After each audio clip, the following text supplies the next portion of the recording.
Rose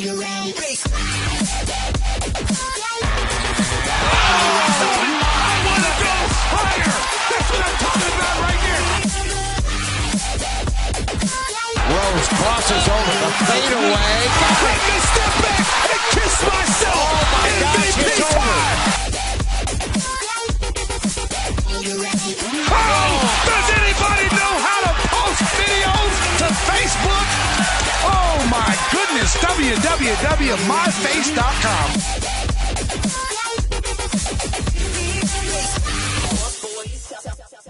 Bonjour à tous et bienvenue dans ce nouveau numéro de l'écho des parquets. Heureux de vous retrouver encore une fois ce dimanche, même si comme d'habitude l'actualité est un peu pauvre l'été. Avant de vous donner le programme, je vous présente ceux qui vont débattre avec moi. Nico, salut Nico. Ouais, salut, Lucas qui se back juste pour cette ouais, fois. donc Lucas. De retour. Ça fait bien avec l'équipe de France. Ah, c'était la folie, quoi. Mais bon, Ali Traoré a dû se barrer, quoi, donc c'est moins marrant maintenant, donc je suis reparti aussi.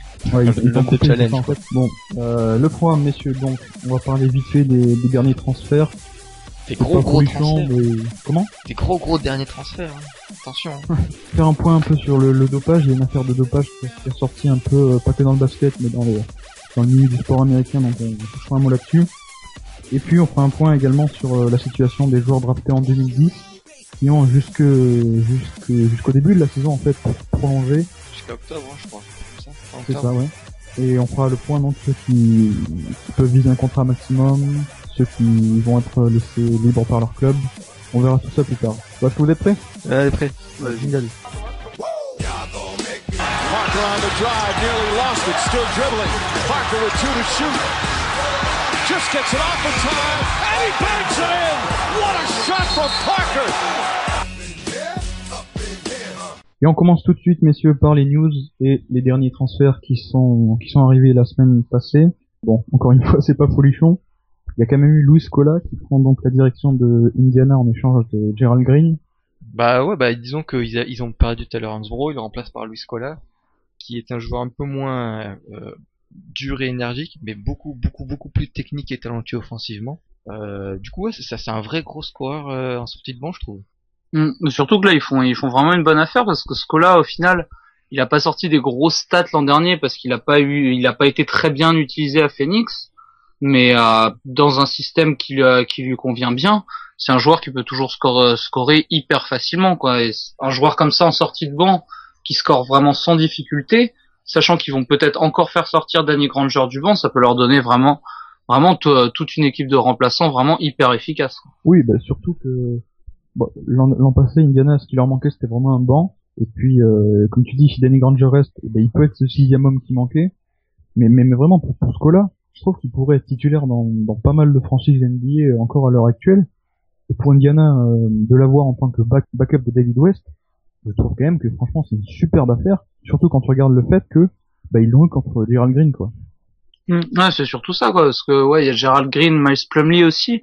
Au final, ils ont laissé passer leur premier choix de draft pour 2014, quoi, mais leur premier choix de draft, voilà, il va être entre la 25e et la 30e place, à peu près, quoi. Donc, c'est vraiment le genre de tour de draft que tu peux lâcher sans problème quand t'es une équipe de haut de tableau comme ça. Donc, non, de leur point de vue, c'est vraiment chouette, quoi. Surtout qu'en plus, Scola, lui, il peut jouer en pivot aussi, ça, c'est pas un problème.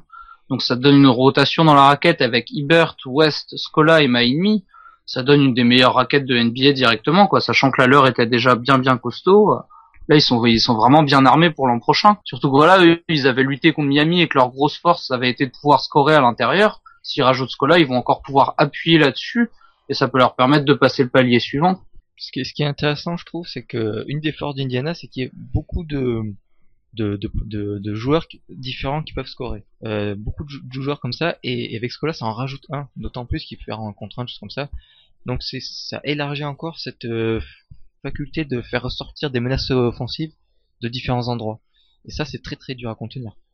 Et par contre, du coup, c'est une espèce de camouflet contre Gerald Green, même si personnellement on l'avait un peu vu arriver, qui après un retour par la petite porte, mais finalement couronné de succès à New Jersey où il avait aligné les stats dans une équipe qui jouait plus au basket, c'est vrai. Et du coup, Indiana l'avait recruté à prix fort, pas à prix fort, mais je veux dire à un prix pas négligeable. Ça a floppé, quoi, en fait. Bah, c'est pas une surprise, hein. Gerald Green, c'est un mec qui a un physique spectaculaire, mais qui, derrière, au niveau des qualités basket, c'est quand même ça laisse vachement à désirer. Ouais, mais Et le fait d'avoir drafté Solomon Hill au premier tour, qui est un joueur vachement complet et vachement plus complet que Gerald Green, qui va vraiment briller dans le collectif d'Indiana. Je pense que Gerald Green avait plus sa place. Et encore une fois, hein, je pense pas que sur le papier, Luis Scola et Gerald Green se valent, quoi. Non, mais Non, rappelez-vous. c'est clair, comme si Gerald Green il a fini en D-League, c'est pas un hasard non plus, quoi. Voilà. Et voilà, la D-League elle est remplie de joueurs comme Gerald Green, quoi, des mecs super athlétiques, avec un shoot très moyen, avec des fondamentaux très moyens, une compréhension du jeu plus que très moyenne. Oui, Donc mais voilà, au final c'est pas très étonnant, quoi. Et pour Phoenix, au final voilà, eux, je pense que ce qui les intéressait surtout, c'était le tour de draft, et puis au final faire de la place pour éventuellement avoir un free agent en 2014. Mais voilà, pour eux, voilà, lâcher Luis Scola pour récupérer Gerald Green et Miles Plumlee, pas vraiment d'intérêt. non, mais ce que je veux dire, c'est que l'année dernière, on parlait de Gerald Green comme une des bonnes surprises que Indiana avait fait une jolie opération en le recrutant cet été-là, que ça pouvait être un espèce de facteur X. Et ben, force est de constater que non, pas du tout.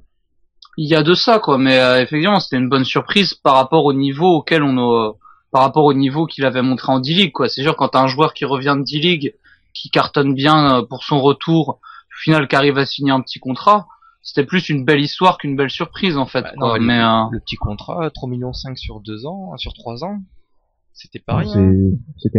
c'est pas rien, mais c'est négligeable presque, hein, dans une, non, c'est pas rien, mais voilà, quand tu vois que le salary cap, il est à 58 millions et que tu peux le dépasser allègrement, bah, au final, 3 millions pour une équipe de haut de tableau, c'est pas grand chose, quoi. Autre signature, messieurs, celle de Gary Neal, qui file à Milwaukee, donc, sans doute faire la rotation en sortie de banc, évidemment, puisque Milwaukee a également signé O.J. Mayo. C'est intéressant puisque les Spurs voulaient activer leur qualifying offer. Finalement, ils se sont retirés. Milwaukee a pris Gary Neal. Bah, je pense que c'est jamais forcément un mal d'avoir un Gary Neal dans son équipe. C'est vraiment le genre de joueur qui est pas vraiment régulier, mais qu'on peut mettre sur le terrain et qui peut nous exploser une ardoise en -2 et débloquer des situations.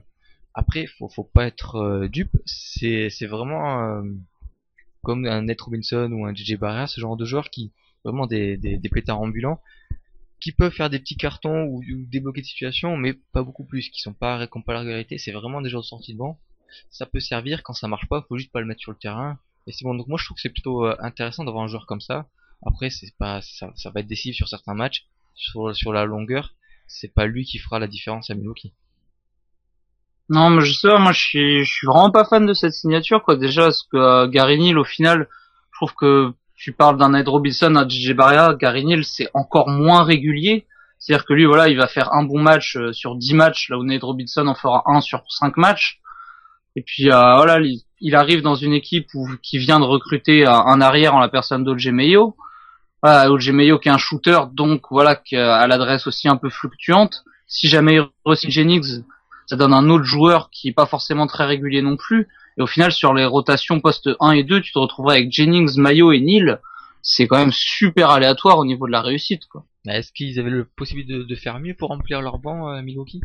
Bah mieux que Gary Neal, je pense que oui.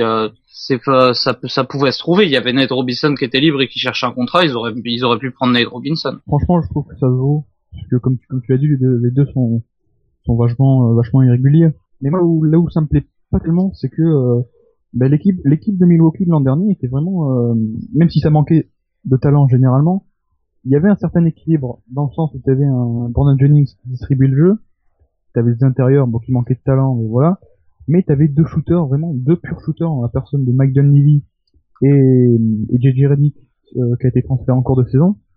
Et vraiment, je trouve que Milwaukee avait trouvé son équilibre en faisant sortir ces deux shooters en sortie d'écran.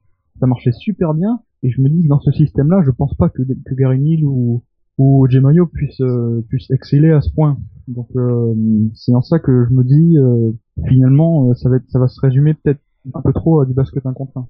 Oh, Jay Mayo, en jeu sans ballon en sortie d'écran, il peut faire le boulot, hein. Et puis il y a toujours Luke Ridnour derrière, hein. Et Carlos Delfino. Non, c'est sûr qu'ils ont recruté des nouveaux shooters, quoi, mais au final, je pense que ils ont quand même énormément perdu en qualité. Quand tu vois les joueurs qu'ils ont perdus, ils ont laissé partir Luc Mbah-a-Moute contre quasiment rien, alors que c'était quand même un joueur clé de l'effectif. Ils ont perdu Monta Ellis, bon, ils l'ont remplacé par O.J. Mayo, mais c'est un profil qui est quand même éminemment différent. Brandon Jennings, il a pas encore re-signé. Gary Neal, c'est quand même inférieur à un JJ Redick. Donc, tu vois, il y a quand même une grosse perte qualitative en termes de cohérence au niveau de l'effectif. Bah, je pense que ça sera tout pour Milwaukee, hein. Pas besoin de s'étendre plus Ça dessus. mérite Hein. pas plus. Ce n'est que Milwaukee, hein. Bah c'est sûr quand même, tu vois, le fait de voir une équipe comme Milwaukee comme ça qui s'est quand même bien affaiblie, une équipe comme Boston qui s'est bien affaiblie aussi, ça ouvre quand même pas mal de spots pour les playoffs à l'Est, quoi. Donc ça remet quand même pas mal de choses en cause. Je suis pas sûr que Milwaukee se soit tant affaibli que ça, parce que j'ai hâte de voir le duo Jennings-Maillot, qui je pense sera un peu Il plus a pas re-signé complémentaire. encore Jennings, hein. Oui, mais Et à mon avis, je suis pas sûr que ça se fasse. Hein. Milwaukee a l'air de vraiment chercher un nouveau meneur. écoute, pour l'instant, c'est vers ça qu'on se dirige sur au moins une année de plus pour Jennings. Même si on est d'accord, c'est pas sûr, mais pour l'instant, c'est plutôt vers ça qu'on se dirige. Je sais pas ce que vous en pensez, mais c'est un peu l'idée que j'ai. Et non, je trouve que je veux dire, c'est bien d'avoir balancé un Monta Ellis qui avait tendance à vampiriser un peu le jeu et à pas trop faire sa part du boulot en défense. Du coup, là, il y aura peut-être un peu plus de structure de ce côté-là, quoi. Peut-être dire 3 mots, mais pas plus, parce que ça mérite pas forcément. Bon, Mike Miller qui revient à Memphis, c'est toujours intéressant d'avoir un shooter à 3 points. Oui, après, ça dépendra surtout de l'état de forme de Mike Miller, parce que des fois, on a l'impression qu'il est sur le terrain et qu'il est plus un problème qu'autre chose, et des fois, il nous sort des performances à 3 points qui sauvent la baraque. Ça dépendra vraiment de Mike Miller qu'on aura, de son état de santé, des choses comme ça. Mais si on a le vrai bon Mike Miller, effectivement, c'est toujours Oui. bon d'avoir un shooter de son talent, de son équipe, qui peut alterner poste 2 et 3, quoi. Et puis même si, comme tu dis, il a des problèmes de santé, et puis également, c'est pas vraiment un super défenseur. Et dans cette équipe de Memphis qui est connue pour mettre une grosse pression défensive, je me dis que s'il fait un mauvais soir, bah évidemment qu'il va retrouver le banc, quoi. Bah il y a un peu de ça, quoi. Tu vois, Memphis après c'est aussi un état d'esprit, quoi. Et Mike Miller dans sa tête c'est quand même un dur à cuire, quoi. Donc je pense qu'on il peut bien s'intégrer à l'équipe du fait voilà que c'est un joueur qui même si il a pas forcément d'énormes qualités, enfin qu'il n'a plus d'énormes qualités parce qu'il les avait avant, c'est quand même un joueur qui joue avec beaucoup d'intensité et qui se donne toujours à fond. Donc au final il colle bien avec l'état d'esprit de cette équipe de Memphis. Ouais, on est d'accord. Et puis comme on le disait tout à l'heure, un shooter à 3 points, ça fait toujours plaisir. Surtout dans une équipe comme Memphis où le jeu à l'intérieur est très présent, donc ça sert toujours de tirer les défenses. Gerald Anderson également, qui signe pour 18 millions au Bobcats, qui a re-signé, pardon. Oui, bah écoute, tant mieux pour lui, on est content pour lui. Non, mais c'est un bon petit joueur, un titulaire. Pour l'instant, c'est un titulaire dans une mauvaise équipe. Il y a des forts doutes sur l'idée sur sa capacité à être un titulaire dans une équipe qui gagne. Je pense que Charlotte tente le pari, mais en même temps, ils ont pas trop le choix. Comment dire, ils peuvent pas se permettre de s'affaiblir en perdant des joueurs qui, même s'ils sont que moyens, apportent quand même. Donc je pense qu'ils l'ont signé du coup sur 3 ans, c'est 6 millions l'année, c'est pas énorme. Et encore une fois, Charlotte a toujours eu de l'argent à dépenser et jamais personne qui a voulu venir. Donc autant garder Jusqu'à Al Jefferson. jusqu'à Al Jefferson. Et encore, Al Jefferson n'est pas le joueur le plus prisé du marché, je pense. Ouais. Et ils ont dû mettre beaucoup d'argent pour l'attirer. Voilà, donc je veux dire, sachant que comme on n'est vraiment pas sûr que Charlotte arrivera à avoir mieux sans passer par la draft, et comme la draft ils l'ont utilisé sur un intérieur, là c'était un peu obligé, c'est compréhensible qu'il ait prolongé, sachant que c'est pas pour une somme excessive et que ça reste un joueur solide.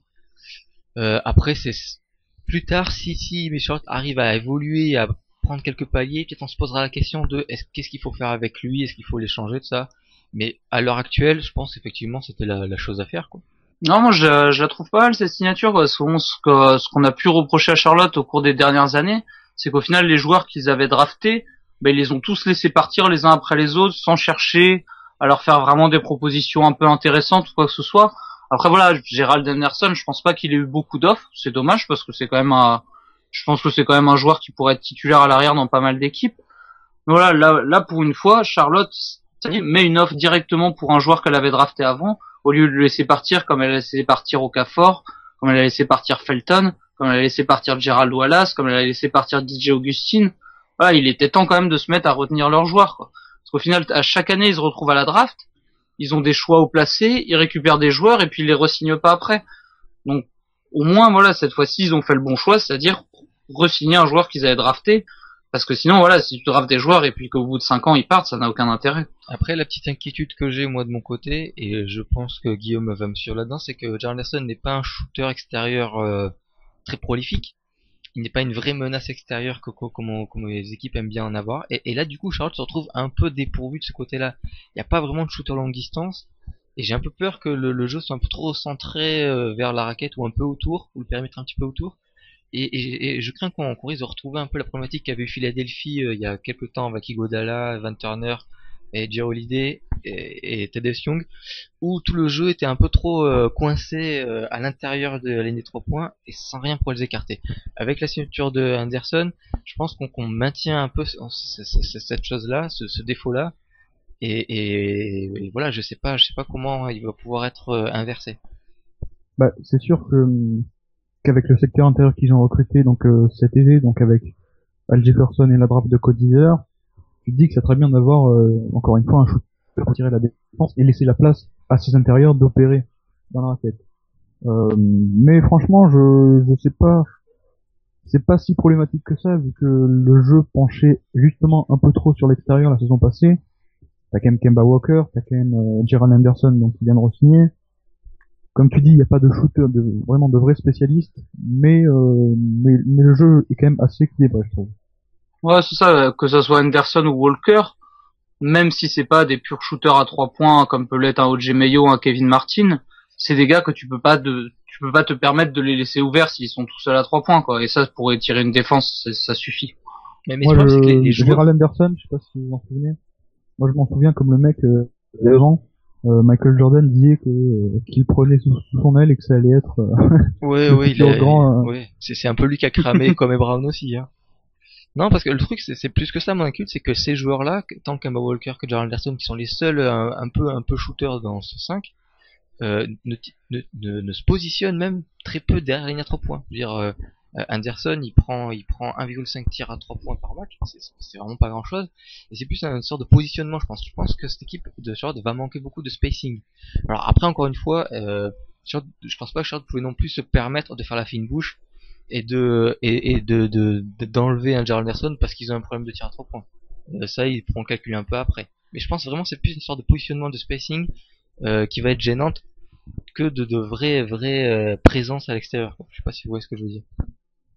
Si, je vois ce que tu veux dire, monsieur Anderson, même si c'est le shoot à 3 points fait pas vraiment partie de son jeu, c'est un joueur qui aime bien partir depuis l'extérieur de la ligne à 3 points pour rentrer justement dans le périmètre. Donc même en termes de spacing, même si c'est pas un gros shooter, tu peux pas te permettre de le laisser ouvert encore une fois, et si le défenseur est obligé de venir sur lui à l'extérieur, ça laisse de la place à l'intérieur dans tous les cas, peut-être pas assez, mais ça on aura le temps de le voir, quoi. De toute façon les Bobcats seront nuls l'an prochain, ça change pas la face du monde, quoi. Prends ça, Michael. Et on va terminer sur donc Timofey Mozgov, le pivot russe qui re-signe à Denver. Je sais plus pour combien. Moi, je vois simplement qu'il y a Kenneth Farid, il y a Javel Magui, il y a donc Timofey Mozgov, il y a JJ Hickson, il y a Darrell Arthur. Ça fait quand même pas mal de contrats, là. Oui, mais les deux seuls vrais pivots sont Javel Magui et Mozgov, quoi. Voilà, en termes de kilos vrai, et de centimètres. Parce que Jackson, c'est vrai qu'il a beaucoup joué pivot et c'est peut-être là qu'il a été le meilleur. Et quand je dis le meilleur, c'est pas un compliment vu à sa carrière, quoi. Parce que justement, il y a quand même des gros défauts, notamment défensivement.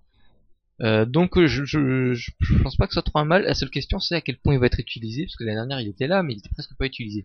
C'était Koufos qui lui prenait sa place et Magui. Après son impact sera peut-être limité, mais c'est toujours bien d'avoir un mec de 2m16 et je crois 120 kg, c'est toujours sympa. Oui, Magui n'est pas non plus le plus costaud des joueurs, donc là ils ont un vrai physique de pivot, au moins. On est d'accord, mais moi quand je remettais un peu en question cette intersaison et cette rotation avec 5 intérieurs qui pourraient prétendre à un temps de jeu conséquent, finalement la signature de Mozgov est intéressante. Celle que je remettrai en question, c'est celle de JJ Hickson, quand t'as déjà des energizers comme Kenneth Farid et Darrell Arthur dans l'effectif.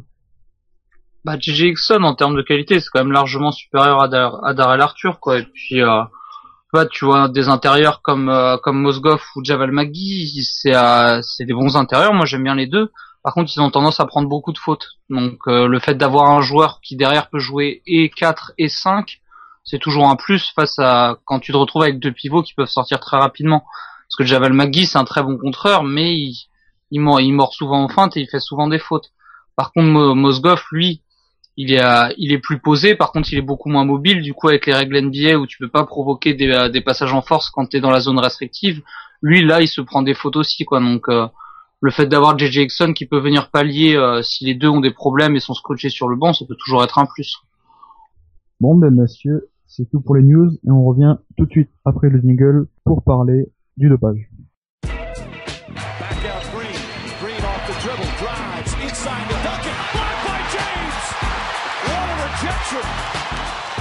James on the drive, leans in, banks it in, tie game. Et on est de retour pour parler du dopage, messieurs, puisqu'il y a une affaire qui a éclaté il y a pas longtemps dans les sports américains. Nico, est-ce que tu peux nous en dire un peu plus sur cette affaire? Oui, alors rapidement, il y a quelque part en Floride une espèce de, on va dire une petite boutique à distribution de produits dopants. Et le patron a eu un problème avec son employé, lequel employé est parti de la boîte en courant avec une liste de sportifs américains qui auraient été les clients de cette boîte à dopage, parmi lesquels se trouverait, on met les pincettes de rigueur, des joueurs NBA. Alors ça ouvre un peu, et du coup on est sur le point d'avoir la divulgation d'un des plus gros scandales de dopage de ces dernières années, sachant que la NBA a plutôt été épargnée par ce genre de choses, et à juste titre, parce que bon, les contrôles sont assez légers et les soupçons assez forts. Et il y a aussi, je crois, pas mal de produits qui sont plus ou moins légaux, comme la créatine, des choses comme ça. Du coup, il y a vraiment, il y a une espèce de secret de polichinelle, comme quoi la NBA, le dopage serait assez prégnant.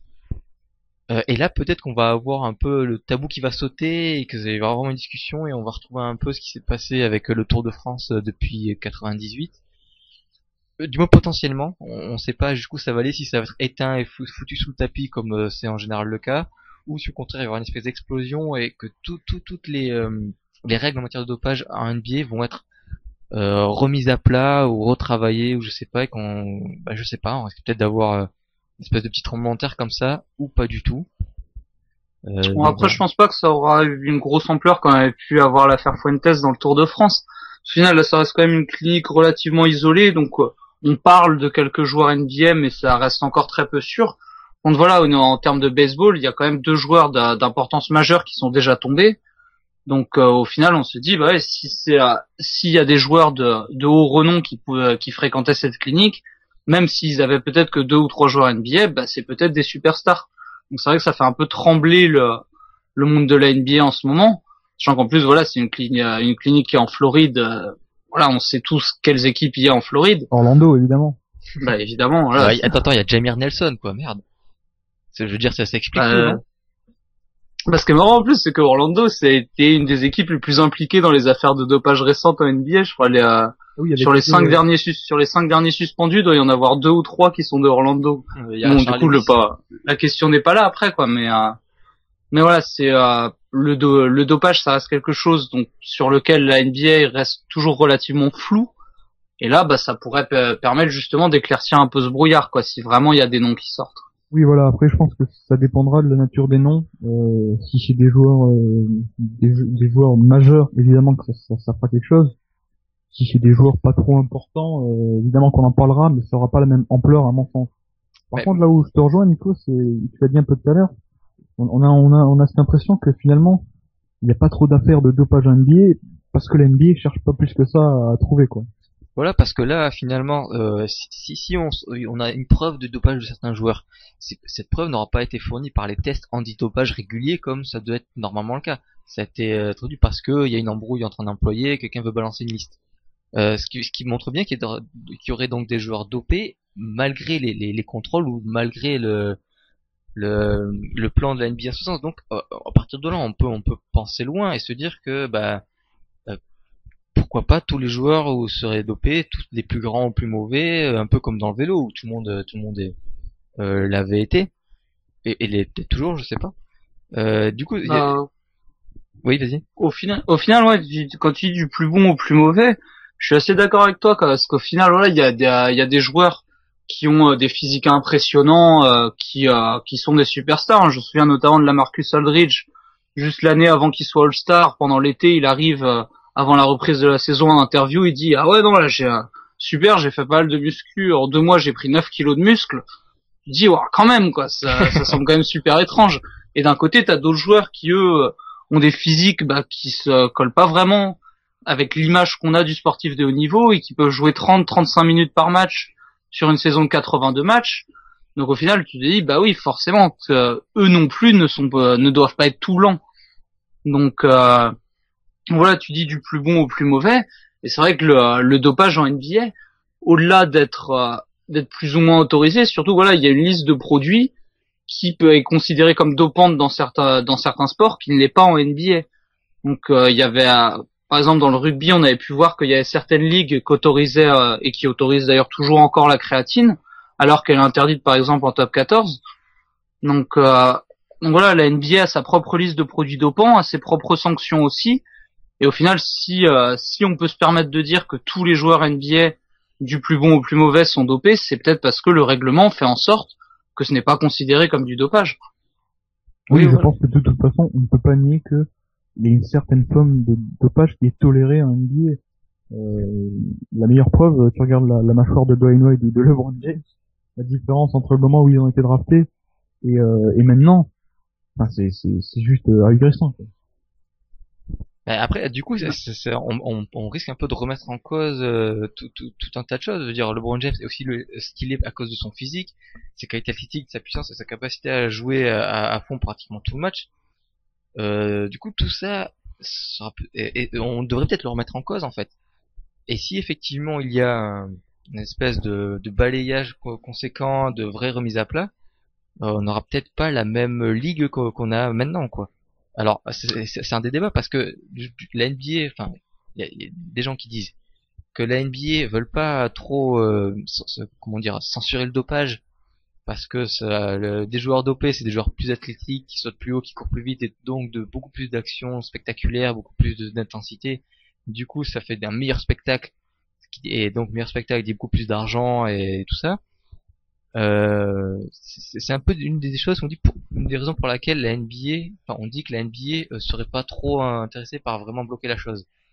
Après, faut pas oublier que le dopage c'est quand même quelque chose de dangereux. Je veux dire, s'il y a déjà des sportifs qui meurent à 50 ans des fois, on a des petits soupçons que ça fait des choses bizarres dans le corps de toute manière et que finalement pour un sport aussi basé sur le athlétique, est-ce que c'est pas juste dommage que ce soit juste la pharmacie qui joue avec eux plutôt que les joueurs tout seuls qui sont tout seuls sur le terrain, quoi. Au final, tu vois, contrairement aux autres sports, voilà, la NBA, le fait est que toutes les équipes sont pétées de thunes, étant donné que c'est une ligue fermée, donc au moins tous les joueurs sont égaux au niveau des produits. Tu vois, alors que quand on parle, par exemple, quand j'entends des gens qui disent ouais, faut légaliser le dopage, etc., c'est encore accentuer les différences entre les joueurs. Voilà, en termes de budget en NBA, tout est pareil, mais par exemple, si tu dis ça, voilà, faut légaliser le dopage dans le football, t'auras des équipes qui auront un budget dopage plus important que d'autres.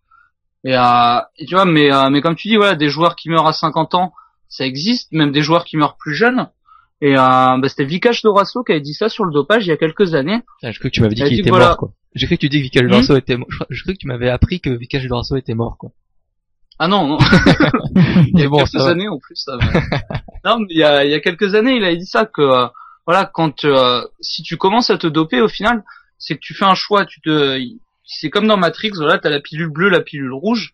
T'as d'un côté, voilà, tu te dopes, mais ça veut dire que tu meurs à 50 ans, mais d'un côté, t'auras eu ta carrière de sportif. Et de l'autre, voilà, tu te dopes pas. Au final, tu te rends compte de ça, que t'as 16-17 ans, que si tu te dopes pas, tu perceras pas. Qu'au final, t'as laissé tomber tes études, t'as complètement lâché l'affaire, il te reste plus que le sport. C'est toi qui vois, quoi. Mais au final, voilà, t'es quasiment contraint à cet âge-là, de te dire, ouais, je vais me doper parce que sinon, de toute façon, je peux plus rien faire, j'ai déjà tout laissé derrière moi. Il y a ce risque-là aussi. Et au final, quand tu vois qu'en NBA, de toute façon, les sanctions sont minimes. J'en rappelle Rashard Lewis, quand il avait été contrôlé positif, il avait eu 7 matchs de suspension. Sur une saison de 82 matchs, c'est que dalle, quoi. Donc, au final, voilà, le seul risque pour les joueurs, c'est pas au niveau des sanctions, c'est vraiment au niveau de leur santé à eux. Et s'ils se dopent, ils le font en leur âme et conscience, quoi. Donc, ils décident de se doper, ils décident peut-être de mourir plus jeunes, ils décident de mourir pour une certaine forme de spectacle.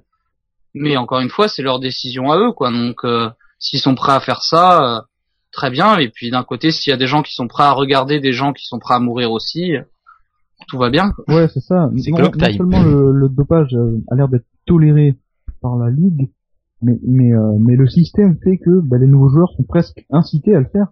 Parce que finalement, si tout le monde le fait, toi qui est juste un joueur universitaire qui a pas encore pu faire partie d'un programme de développement musculaire professionnel comme il y a en NBA, finalement c'est presque pour survivre et pour avoir un peu de temps de jeu et pour pouvoir gagner du blé pour gagner ton pain, quoi. Finalement t'es presque incité à te doper.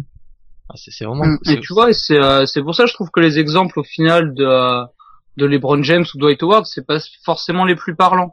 Parce que voilà, quand ils arrivent en NBA, ils sortent du lycée. Donc ils ont pas eu ce programme de renforcement musculaire, ce suivi que tu peux avoir en NCAA. Et donc quand ils arrivent en NBA, ils étaient beaucoup plus fins que maintenant, et c'est normal qu'ils aient gonflé, pas forcément au niveau des produits dopants, mais parce qu'ils ont eu pour la première fois un vrai programme professionnel. Alors que tu vois un joueur comme Joakim Noah, qui lui sort de Florida, qui est un des meilleurs programmes sportifs du pays, et qu'au bout de 3 ans NBA, il a doublé de volume, tu dis ouais, là effectivement il y a peut-être une couille dans le pâté quand même, quoi. Mais je trouve que l'exemple de Noah est plus parlant que celui de LeBron James. C'est quand même ironique, hein, vu que le papa nous disait que les Espagnols se dopaient tous. Ah, mais il est peut-être pas au courant, lui. Et puis encore une fois, on donne des pilules, on peut dire ouais, bon, c'est le petit déjeuner, c'est des compléments alimentaires. Bon, si quand tu manges des compléments alimentaires, que tu vas à l'entraînement, tu cours 2 fois plus vite qu'avant que tu les aies pris, t'as plein de choses. Mais voilà, si on te dit que c'est des compléments alimentaires et t'es pas supposé les refuser, ou t'es pas. Et puis ouais, c'est une consigne d'équipe, quoi. Je veux dire, donc est-ce que c'est une consigne de la franchise, ton employeur, donc est-ce que tu peux refuser? Mais voilà, mais c'est vrai que c'est un tableau vraiment très glauque, hein, que vous dépeignez ici. En fait, c'est quasi obligation du dopage. D'où du coup l'intérêt de vraiment mettre les contrôles à fond pour vraiment éradiquer ça, sachant que c'est très très compliqué, parce que même là on se rend compte, comme toujours les créateurs de produits dopants ou des tactiques de produits dopants, de dopage ou je sais pas quoi, ont toujours un temps d'avance sur les contrôles, forcément. Et là d'ailleurs on voit récemment là par rapport au cyclisme où il y a que maintenant qu'on se rend compte que des gens du Tour 98 sont dopés, parce que c'est la technologie des contrôles a évolué. Il y a que maintenant ou un peu avant qu'elle a pu se rendre compte que ouais, il y avait du dopage. Donc il y aura toujours un décalage. Donc est-ce que cette lutte n'est pas vaine en fait contre le dopage? Je pense pas qu'elle est vaine, mais je pense que tu vois, elle part dans une optique qui est un peu bizarre, parce qu'au final, et c'est surtout ça que je trouve assez glauque, le dopage tel qu'il existe en NBA, au final, ne dérange personne, parce que la NBA, elle a son spectacle, les joueurs, ils ont leur salaire, et le public est toujours là pour regarder. Et au final, comme je disais tout à l'heure, le seul risque, c'est voilà, d'avoir des joueurs qui meurent très jeunes. Mais au final, s'il y a des spectateurs, c'est que les spectateurs cautionnent aussi ce système. Et au final, quand tu vois qu'aux Jeux Olympiques, ils envoient les superstars NBA et qu'il y en a aucun qui est contrôlé positif, peut-être que les Jeux Olympiques aussi se disent, si on veut avoir les stars NBA, faut qu'on ferme aussi les yeux sur les contrôles antidopage, sinon ils viendront pas. Et au final, voilà, si tout le monde cautionne ce système, un système qui peut faire qu'au final des sportifs meurent à 40 ou 50 ans, c'est vrai que c'est très glauque, mais le système existe tel qu'il est. Et si vraiment de cette affaire de dopage ressortent des mesures plus strictes, ça sera bien pour les joueurs surtout. Oui, ça sera bien pour eux, pour leur santé à eux, pour leur espérance de vie, pour leurs conditions de travail. C'est surtout ça qui en ressortira et qui pourrait être chouette. Mais au final, tu vois, si de cette affaire on dit voilà, 3 noms de joueurs NBA sortent, mettons qu'il y en a 2 qui soient des superstars qui achètent le silence du gars qui a sorti les trucs, et que le seul nom qui sort, mettons c'est Joel Anthony, au final personne n'en aura rien à foutre et ça changera rien. Oui, et puis comme tu l'as dit, c'est la loi du marché. Tant qu'il y aura des gens pour regarder, le système ne changera pas. Par contre, je pense que même comme tu viens de dire, même s'il y a des superstars impliqués, je pense pas que la NBA dévoilera tout ça au grand public, parce que d'une part, David Stern il y a 6 mois de la retraite, donc il a pas envie de terminer sa retraite ou de s'emmerder dans une affaire comme ça. Pareil pour Adam Silver, qui a pas envie de commencer sa carrière de commissionneur sur une affaire comme ça. Mais je pense que s'il y a des changements, ça sera en interne. Mais je ne m'attends pas à voir dans les journaux des gros titres LeBron James dopé ou quoi. Je pense que vraiment ils essaieront de garder ça en interne. Après, c'est à voir, tu vois, parce que mine de rien, les 2 noms qui sont sortis là pour le baseball, il y a le MVP 2011 et il y a Alex Rodriguez qui est un des meilleurs joueurs de la MLB depuis assez longtemps, quoi. Donc Au final, voilà, le gars qui est sorti de la clinique, il a l'air quand même bien décidé à cracher des noms, quoi. Et s'il les crache à la presse, la NBA pourra pas le faire taire non plus. C'est vrai aussi, ouais. Oui, faut pas oublier que faut pas négliger l'opinion publique qui fera peut-être pression parce que on parle que d'NBA pour l'instant c'est assez discret parce qu'on n'a pas de nom ni rien.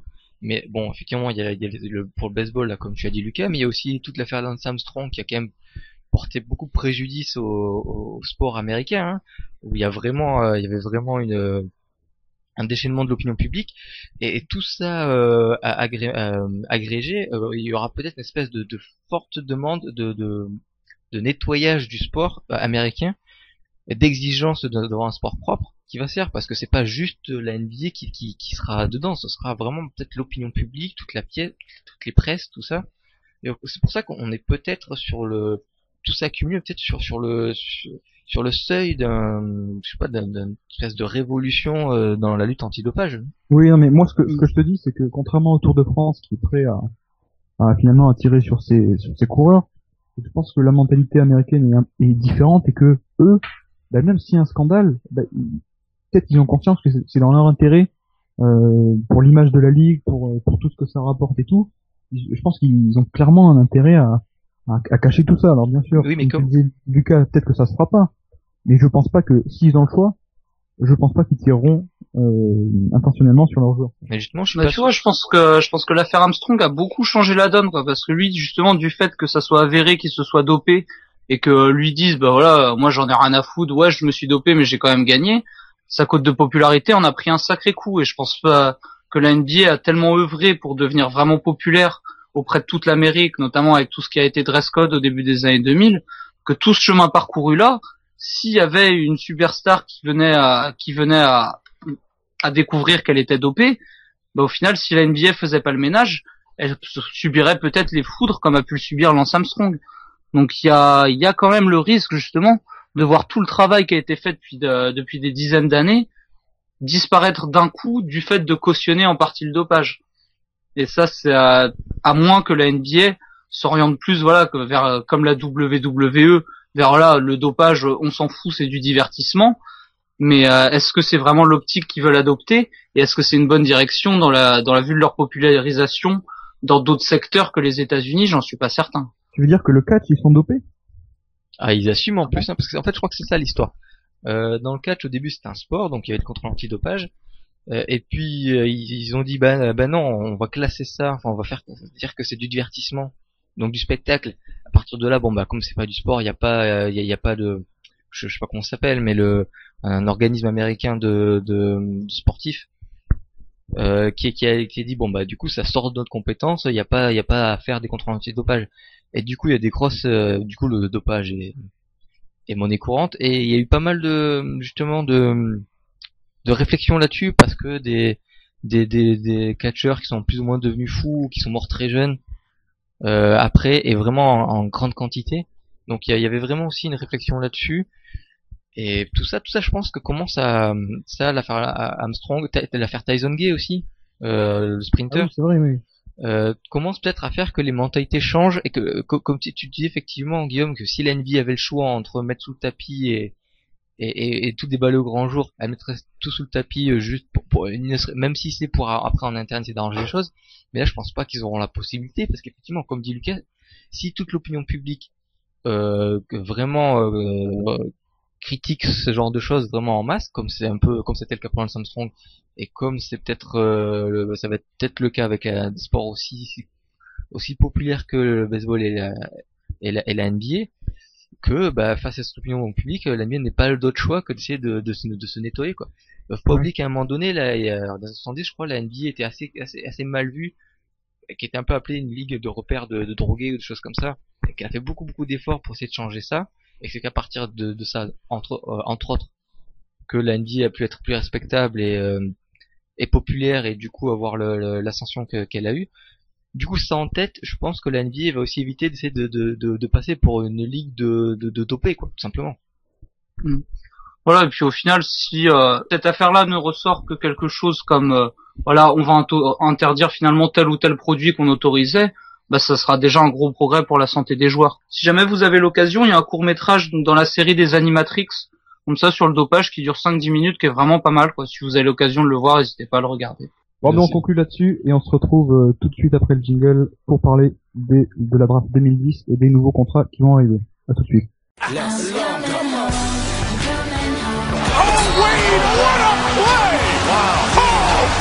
don't believe what he did. How about that?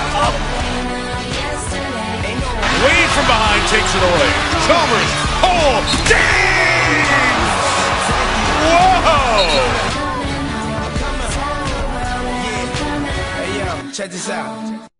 Et on est de retour pour parler de la draft 2010. Alors pourquoi? Parce que cet été, cette intersaison, les joueurs qui ont été draftés cette année-là ont jusqu'au mois d'octobre, il me semble, pour prolonger leur contrat finalement. Et il y a bien sûr la question des contrats maximum. On pense à John Wall, à DeMarcus Cousins, peut-être à Paul George. Bien sûr, on va peut-être commencer comme ça. Qui voyez-vous dans cette draft obtenir un contrat maximum avant le début de la saison prochaine? Moi, je miserais une pièce sur John Wall. Alors, question compliquée parce que si on se base sur les derniers mois qu'il a fait avec Washington, il le mérite amplement. Sauf que c'est que quelques mois, ça fait 3 ans qu'il est dans la ligue. Sur ces 3 ans, c'est vraiment que ces mois-là qui valent vraiment le contrat maximum. Du coup, c'est compliqué. Après, s'il porte l'équipe comme il l'a fait, et je pense sincèrement qu'il peut le faire, parce que s'il l'a fait là, c'est aussi en partie grâce à un très joli shoot à mi-distance qui s'est fait et qui rentre très bien. Aussi le jeu d'équipe autour qui était vraiment là. Donc il y a vraiment toutes les pièces pour qu'il soit dans le même état l'année prochaine, du moins à peu près quoi. Du coup, un contrat maximum. Et puis l'avantage du contrat maximum, c'est que ça assure le joueur de rester quoi, de le garder pour au moins 4-5 ans. Ce que si on lui offre un peu moins, bah c'est pas dit. Je veux dire, un John Wall serait peut-être pas mécontent d'aller dans une franchise un peu plus clinquante ou un peu meilleure que Washington. Donc je pense pas que les Wizards vont vraiment faire trop les pingres et trop négocier jusqu'à prendre le risque de mécontenter son joueur, lequel, sûr de sa force, demandera le contrat maximum à coup sûr. Du coup, j'imagine bien tout ça se faire finalement assez rapidement.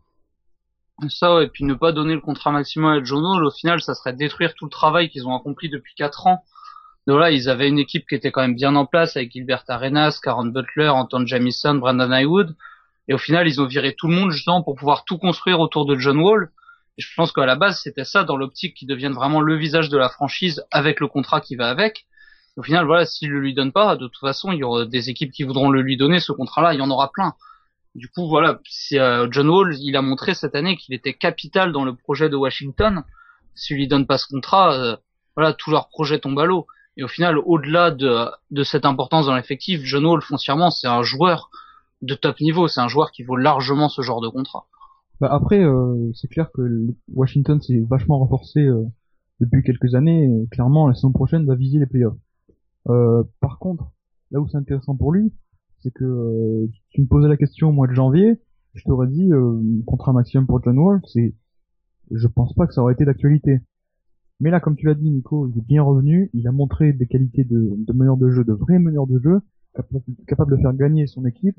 Euh, et aujourd'hui, c'est vrai que ça serait presque ahurissant de ne pas le voir obtenir ce contrat maximum, puisque comme tu viens justement de le dire, Lucas, tu balances tout le projet à l'eau finalement.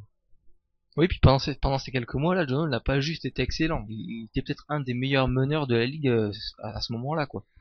Alors effectivement, on peut pas être sûr qu'il va maintenir ce niveau-là, mais je pense que c'est un pari qui vaut le coup déjà de se mettre vraiment sa star dans sa poche pour longtemps, parce que quand offrir un point maximum, c'est vraiment le signe ultime de sa de son amour pour son joueur. Et c'est un joueur assez réceptif, hein, tout ce qui est en argent, le joueur, il le perçoivent très bien quand c'est en argent, quoi. Plus il y en a, plus il tombe amoureux de leur équipe. Du coup là, c'est un bon moyen de se fixer ça. Et certains trouvent un peu étonnant que Joe Wall toucherait un contrat maximum quand des joueurs comme Stephen Curry et Rajon Rondo ne touchent que 10-11 millions. Après, faut bien penser qu'il y a quand même une grande différence entre ces joueurs-là au moment où ils ont signé le contrat. Rondo commençait à peine à émerger, à devenir un très bon joueur. Et puis, il avait un peu il n'était pas le leader de son équipe non plus, hein. Stephen Curry, c'est pareil. Au moment où il était prolongé, Il avait pas fait la saison qu'il a fait maintenant. Il Ah avait oui, encore beaucoup de c'est clair. blessures. Ouais. Choses comme Bah, il ça. était surtout miné par les blessures, hein. Voilà, Ouais. donc il y avait vraiment un contexte différent. Là, John Wall, effectivement, il y a aussi des blessures, mais il y a surtout quelques mois qui sont absolument extraordinaires. Et puis, beaucoup de gens pensent qu'il était décevant. Mais je pense parce qu'ils avaient une attente qui était absolument exagérée à son arrivée dans la ligue. Il faut savoir qu'il arrivait quand même très jeune, pas encore fini, à un poste très compliqué, et en plus dans une équipe qui vraiment tournait n'importe comment. Donc ça n'a vraiment pas été facile pour lui tout de suite. Là, maintenant que les choses vont un peu mieux, que tout est un peu structuré, et que lui-même a pris un peu en maturité, il commence à vraiment réaliser son potentiel. Et John Wall a un potentiel de tarif fou furieux, quoi. Donc c'est vraiment un pari qui vaut vraiment le coup de lui offrir ce contrat maximum. Ouais, puis je me rappelle, t'avais écrit un truc comme ça il y a quelques années où tu décrivais vraiment la situation à Washington quand John Wall est arrivé, où c'était vraiment, tiens, bienvenue numéro 1 de draft, maintenant fais-nous gagner. C'est vrai que les attentes étaient beaucoup trop hautes au départ, parce que oui, John Wall est appelé à devenir un joueur qui peut tout faire, qui peut marquer, qui peut passer, qui peut défendre, qui peut prendre des rebonds, tout ce que tu veux. Mais quand il arrivait dans la ligue, c'était trop tôt encore, il était pas prêt à faire ça. Cette année, il a montré qu'il pouvait le faire. Et c'est en ça, à mon avis, que voilà, lui donner un contrat maximum, à lui plutôt qu'à un Stephen Curry, moi je trouve ça plus légitime parce que John Wall peut faire beaucoup plus de choses. Stephen Curry, il peut marquer beaucoup de points, John Wall, il peut marquer beaucoup de points aussi. Stephen Curry, par contre, il peut pas défendre. Stephen Curry, à la distribution, il est largement inférieur à John Wall. Stephen Curry, en maniement du ballon, il est largement inférieur à John Wall aussi. Donc pour moi, John Wall, c'est un joueur qui intrinsèquement est bien meilleur que Stephen Curry et qui, de ce point de vue-là, mérite un contrat supérieur à Stephen Curry. Oui, et puis ce qui est bien aussi, c'est que on l'a vu, je sais pas qui c'est qui disait ça tout à l'heure. On a vu vraiment une maturation chez John Wall, et c'est justement pour passer à DeMarcus Cousins, c'est peut-être là l'inquiétude qui pourrait faire que Cousins à Sacramento n'obtiendrait pas ce contrat maximum. Oh, la transition, quoi. C'est Énormissime. ça. Monsieur Stylé. Professional. Je trouve très bizarre cette histoire avec Marcus Cousins, mais je veux dire, finalement, c'est un peu le quotidien de Sacramento qui a pas, qui, je sais pas, ont des réflexions bizarres. Pourquoi vouloir faire de Marcus Cousins son franchise player, sachant que ça fait quand même maintenant 3 ans que il a pas évolué dans le bon sens, hein. Ça reste un formidable talent, quelqu'un qui a toutes les qualités pour être le pivot dominant dans les années à venir. Sauf que quelque chose qui se connecte pas tout à fait dans sa tête, et il fait pas les efforts qu'il faut, il a pas la bonne mentalité, et puis il est dans le jeu, il puise pas ses qualités forcément au service de la victoire. Du coup, malgré ce potentiel absolument faramineux, c'est très difficile de vraiment compter sur lui, et on en est presque à penser qu'il est pas loin bon, c'est un peu dur de dire ça, mais pas loin du cancer d'une équipe, qui serait même intéressant de le transférer tant qu'il a un peu de valeur en tant que pivot à fort potentiel, plutôt que le garder comme un boulet aux chevilles. Et là, Sacramento est en train de dire, bah non, mais nous on tient à fond de base sur de Marcus Cousins. Même pas, ils essaient d'un peu de comment dire, limiter les dégâts en disant, bon, nous on veut garder Cousins, mais il mérite pas un contrat maximum parce que il a pas fait ci, c'est cela. Non, là ils vont lui donner direct, comme si on récompensait un gamin qui a fait des bêtises, quoi. Après, là, je pense qu'à Sacramento, Cousins n'a pas forcément eu le meilleur environnement non plus. Là, la franchise est quand même très mal gérée depuis plusieurs années, et le fait de changer de propriétaire maintenant, il y aura une nouvelle direction, il y aura plus de stabilité, il y aura un environnement beaucoup plus sain, dans lequel je pense qu'il sera beaucoup plus appelé à s'épanouir, quoi. Et au final, là, tu dis que DeMarcus Cousins n'a pas progressé, mais sur les 3 années qu'il a passé en NBA, chaque année, il a amélioré son pourcentage au shoot, et chaque année, il a baissé son nombre de fautes par match, qui ont toujours été ses deux gros problèmes. Donc, je pense que je pense qu'il parlait du DeMarcus comportement, Cousins non. progresse. DeMarcus Cousins progresse beaucoup. Le comportement, au final, on s'en fout. Le plus important, c'est dans son jeu. Parce qu'au final, sur le terrain, c'est là que se gagnent les contrats. Et au final, DeMarcus Cousins, contrairement à John Wall, lui, il est pas capital pour les Kings. Parce que même avec lui sur le terrain, toute l'année, les Kings, ils perdent quand même. Donc il est beaucoup moins important que John Wall dans le projet Kings, même si, à partir de maintenant et avec le changement de propriétaire, la direction que prend la franchise peut peut-être passer par DeMarcus Cousins en tête de file. Et si ça passe par ça, ils vont bien être obligés de lui lâcher un gros contrat aussi. Ouais, mais après, je serais peut-être moins absolu que toi. Évidemment que c'est le sportif qui compte, mais vraiment le comportement n'est pas négligé, surtout pour un joueur comme ça qui, depuis 3 ans, Euh, pour tout avouer, moi, je t'avouer que après sa première saison, je me suis dit, c'est un rookie, il est jeune, c'est normal qu'il fasse des conneries, ça arrive d'avoir des mecs un peu caractériels. Mais là, ça commence à faire 3 ans que le mec accumule quand même les casseroles, il se prend la tête avec les coachs, avec les arbitres, même avec les commentateurs. Euh, alors même si sportivement il est vachement intéressant, c'est quand même, je pense pas que ce soit négligeable ces problèmes de comportement. Oui, puis il faut pas oublier que donner le contrat maximum à un joueur, c'est plus ou moins lui remettre les clés de l'équipe ou au moins le leadership de l'équipe. Et mettre quelqu'un dans cette position-là, alors que cette personne n'a pas un comportement tout à fait exemplaire, je pense que c'est très compliqué à gérer dans la construction d'une équipe. Si c'est votre patron, c'est celui qui fait pas ce qu'il faut faire, qui va qui respecte pas les règles et qui bon même je maintiens que dans le jeu il est pas tout le temps, il est loin d'être dans le comment dire la bonne direction quoi. Et si on légitime ça en le donnant le contrat maximum, c'est un message assez compliqué à donner aux autres joueurs. Euh, et, et voilà qu'on voulait construire une équipe comme ça en ayant un leader, comment dire, où c'est officiellement leader par son contrat de cette nature. C'est très très compliqué, je trouve. Bah surtout que qu'une des raisons à mon sens pour lesquelles c'est aujourd'hui c'est une tête de l'art à ce point, c'est que finalement ça a été le meilleur joueur dès le début. Depuis 3 ans, c'est le meilleur joueur d'un effectif finalement très pauvre. Donc à mon avis, ça a aussi contribué à ce qu'il développe cet ego, ces problèmes un peu dans sa tête. Donc comme tu dis, légitimer tout ça avec un contrat maximum, est-ce que ça va pas renforcer cette tendance? Non, mais c'est vrai que je suis assez d'accord avec vous sur le fait qu'effectivement lui donner à lui ce contrat de franchise player, c'est quelque chose de beaucoup plus ambigu que pour John Wall dont on a parlé avant. Mais à partir du moment où tu vois le plus important pour lui finalement ne serait pas tant de lui donner ce contrat, mais de lui donner un entourage qui lui permettrait de vivre ce contrat. Tu vois, le problème de DeMarcus Cousins, c'est qu'à Sacramento, bah au final il a jamais eu de bon meneur avec lui, il a jamais eu de vétéran dans l'effectif, il a jamais eu de coach qui pouvait vraiment le gérer. Et au final, tout ça, bah, c'est tout ça qui l'empêche de devenir le joueur qu'il doit être. Et si tu lui donnes le contrat, très bien, tu peux lui donner le contrat, mais dans ce cas, il faut avoir l'environnement qui va autour pour qu'il puisse assurer ce contrat-là aussi.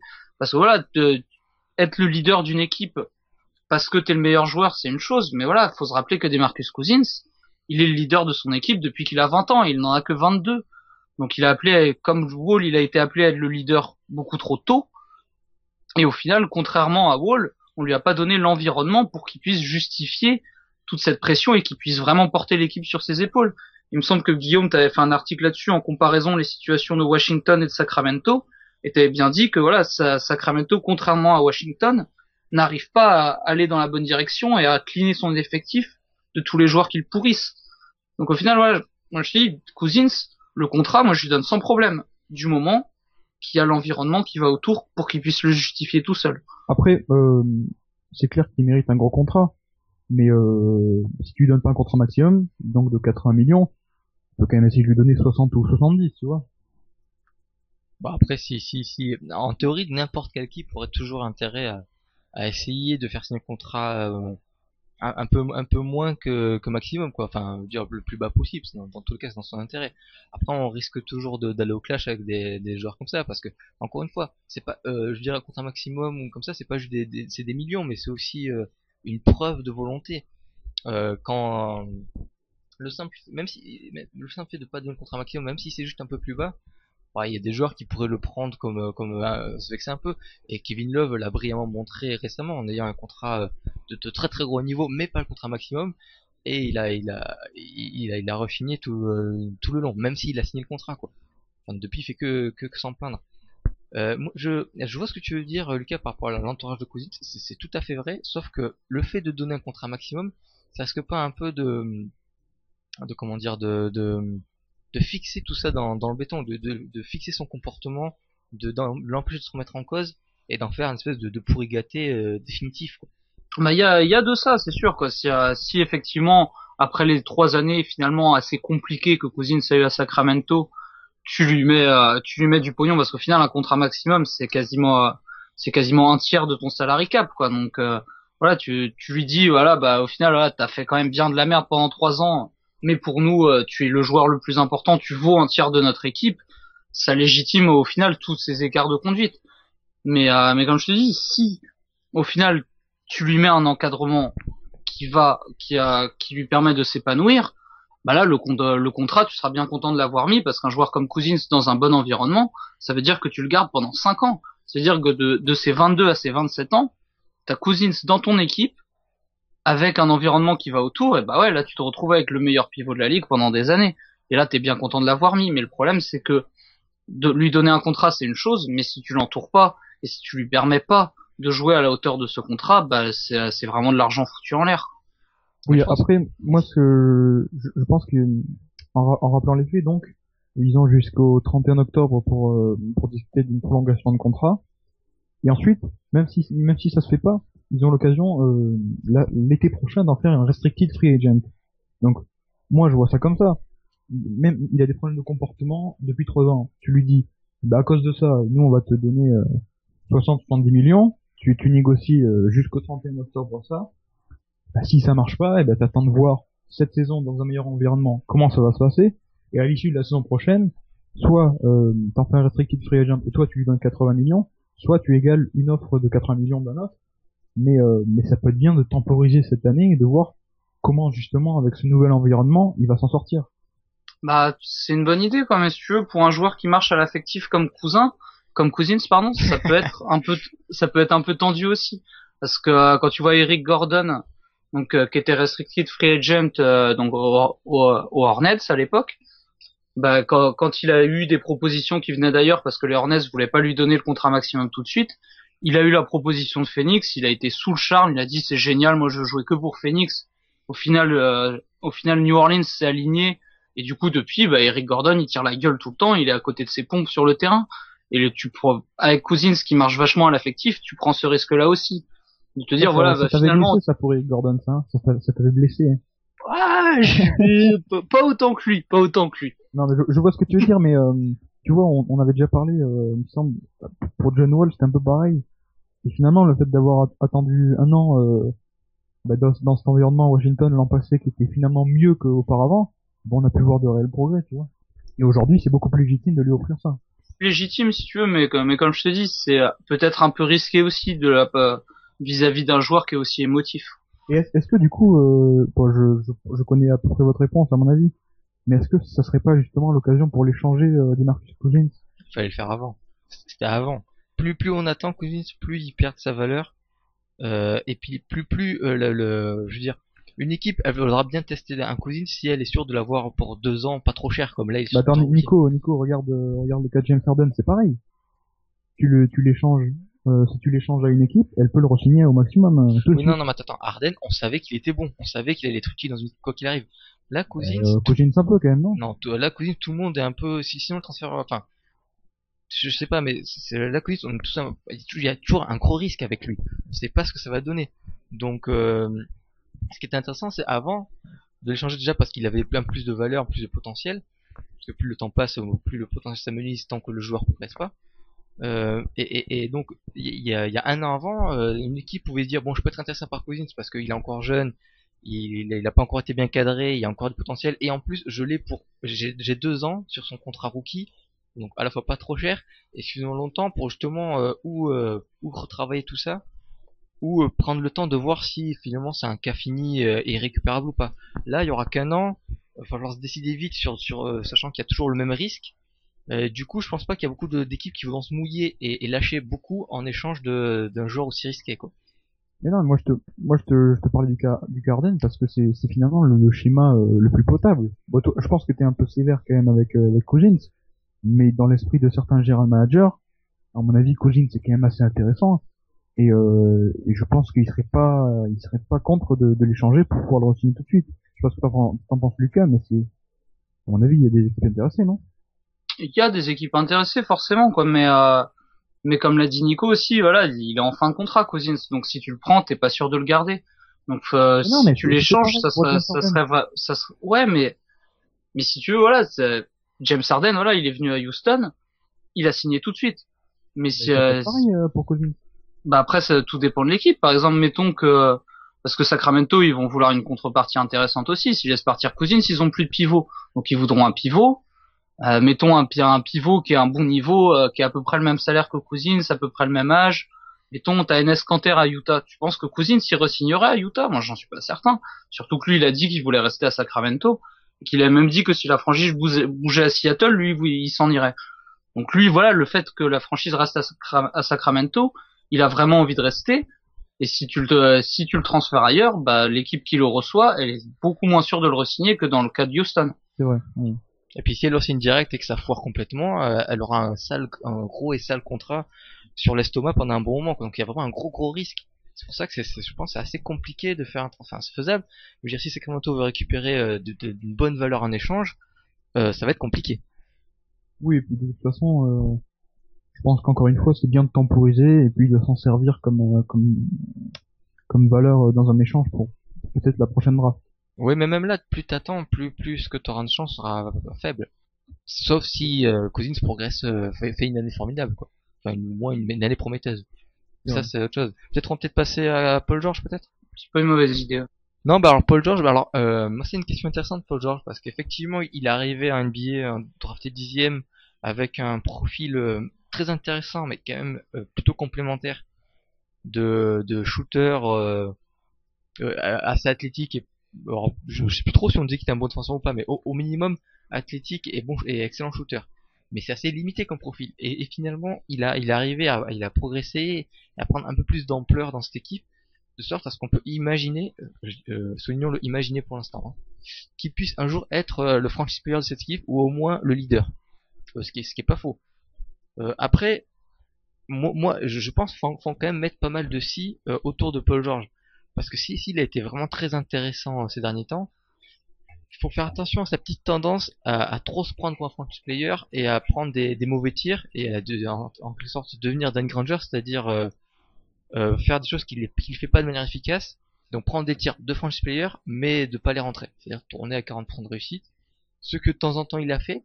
Quand il reste sur ce qu'il sait faire, il est vraiment excellent, il peut mettre des tirs même qui sont des tirs d'un contre un, des trucs comme ça, mais qu'il maîtrise, notamment un peu en tête de raquette quand il est avec sa taille où il arrive à tirer au-dessus de son joueur, son défenseur, et à les rentrer assez régulièrement. Là ça va. Quand il s'emballe à faire des effets de way, des trucs en déséquilibre un peu pourris et malvenus, là, c'est n'importe quoi. Et c'est là toute la question qui va se jouer entre un bon et un mauvais contrat maximum. Si Paul George reste dans l'efficacité, avec un bon pourcentage, et dans ce qu'il sait faire, tout en gardant une emprise sur le match assez grande, là, un contrat maximum sera tout à fait mérité. Mais si il arrive pas à scorer avec la même efficacité, ça deviendrait un mauvais contrat maximum comme le sont celui de Danny Granger et de Rudy Gay, qui sont vraiment ce genre très talentueux mais qui même sont pas assez efficaces pour porter une équipe aussi haut qu'on le voudrait. Et c'est vraiment la question qu'on se poser. Dans quelle catégorie doit-on classer Paul George? Toi, finalement, t'es assez réticent du fait que il n'a explosé que la saison dernière. Non, oui et non. Disons qu'on n'a pas, on sait pas encore quel joueur il va devenir si on le donne définitivement à la clé de la franchise. Moi, j'ai vraiment la crainte qu'il devienne Danny Granger, c'est-à-dire un joueur qui va scorer certes, mais en prenant beaucoup plus de tirs qu'il ne le faudrait. En prenant clairement des mauvais tirs et donc des tirs qui rentrent pas. Il a montré, sur certains matchs, certaines séquences, il a montré cette propension à prendre ces mauvais tirs là. Et bon, je connais pas personne Paul George, mais je sais pas si dans sa tête il a vraiment fait les limites. Et si on lui offre un contrat maximum et qui poursuit dans cette voie compliquée, là on tirera à boulet sur ce contrat qui sera trop élevé par rapport au joueur qu'il est et à son apport. Tu vois, moi je pense que Indiana sera assez intelligent pour pas lui donner de contrat maximum, et je pense aussi que Paul George sera aussi assez intelligent pour pas le réclamer non plus. Parce qu'au final, dans cet effectif d'Indiana, même si c'est le meilleur joueur, celui par qui tout passe, il a pas l'influence sur le jeu, que ce soit au scoring ou à la passe, que peut avoir par exemple un John Wall à Washington. Et surtout, l'effectif d'Indiana est beaucoup plus riche en termes de talent. Et du coup, du fait d'être riche en termes de talent, il est aussi riche en termes de salaire. Donc lui, ça veut dire que si Indiana le re-signe, ça sera avec ses droits bird, donc ça sera en faisant péter le salary cap. Donc ça mettra un frein à la progression de l'équipe et à son renforcement. Et là, étant donné qu'ils viennent de choper Luis Scola, qu'ils ont d'autres joueurs de talent, pour Paul George, la meilleure des situations serait qu'il prolonge pour un salaire pas forcément énorme, même mais quand même relativement raisonnable au vu de son statut, pour pouvoir poursuivre avec l'effectif de qualité qu'il a. Je pense que le contrat au final qu'il va signer s'apparentera peut-être un peu à celui que Rajon Rondo a pu signer à Boston. C'est-à-dire que voilà, c'était lui qui orchestrait un peu tout le jeu, mais au final voilà, pour pouvoir se permettre d'avoir de bons joueurs autour de lui, pour pouvoir justement orchestrer le jeu, bah faut pas qu'il prenne trop, parce que sinon il a moins de bons joueurs autour de lui et il se retrouve dans la situation comme tu dis où il doit forcer des shoots un peu pourris, qui est un registre dans lequel il est pas bon du tout. Paul George c'est un joueur qui est bon dans un effectif qui est bon.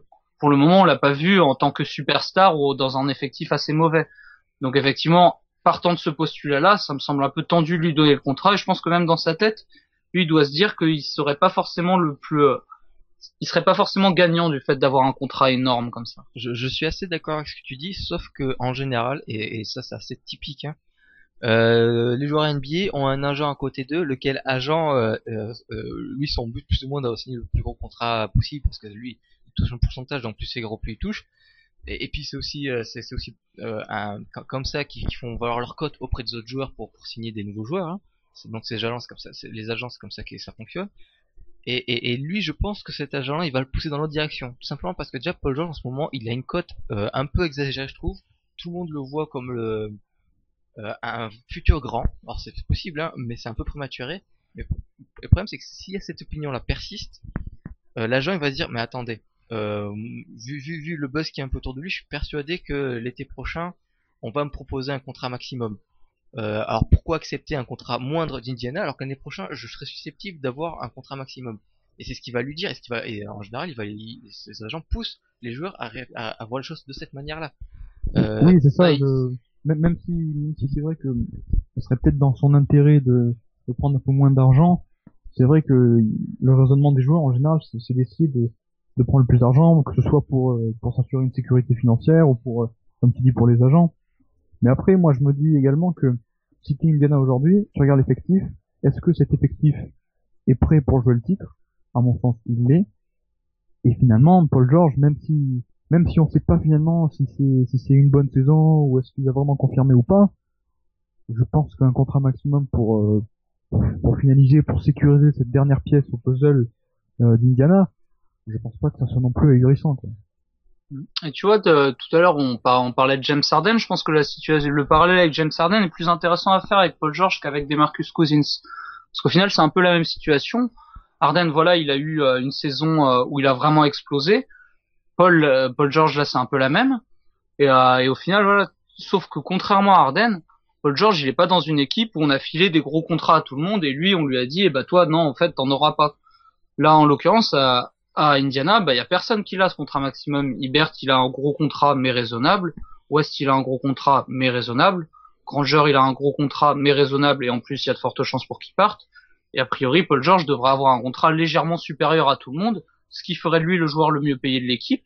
Et je pense que ça lui suffira amplement et qu'il n'a pas besoin d'un contrat gigantesque. Avec Harden, lui, par contre, ouais, on avait donné un contrat maximum à Westbrook, on avait donné un contrat maximum à Durant, on avait donné un gros contrat à Ibaka et lui on lui a dit ah faudrait que tu te serres un peu la ceinture quand même quoi. Et là avec Paul George la situation est différente quoi et je pense que c'est ça qui va le pousser à rester. Et au final voilà s'il part dans une autre équipe je pense qu'il sera pas gagnant non plus car comme tu l'as dit Guillaume bah là il aura pas une meilleure situation qu'à Indiana, il sera sans doute moins bon qu'à Indiana contrairement à Harden. C'est vrai, mais comme l'a souligné Nico, je pense que l'agent et l'entourage va essayer de surfer sur cette hype du moment et cette saison superbe qu'il vient de faire.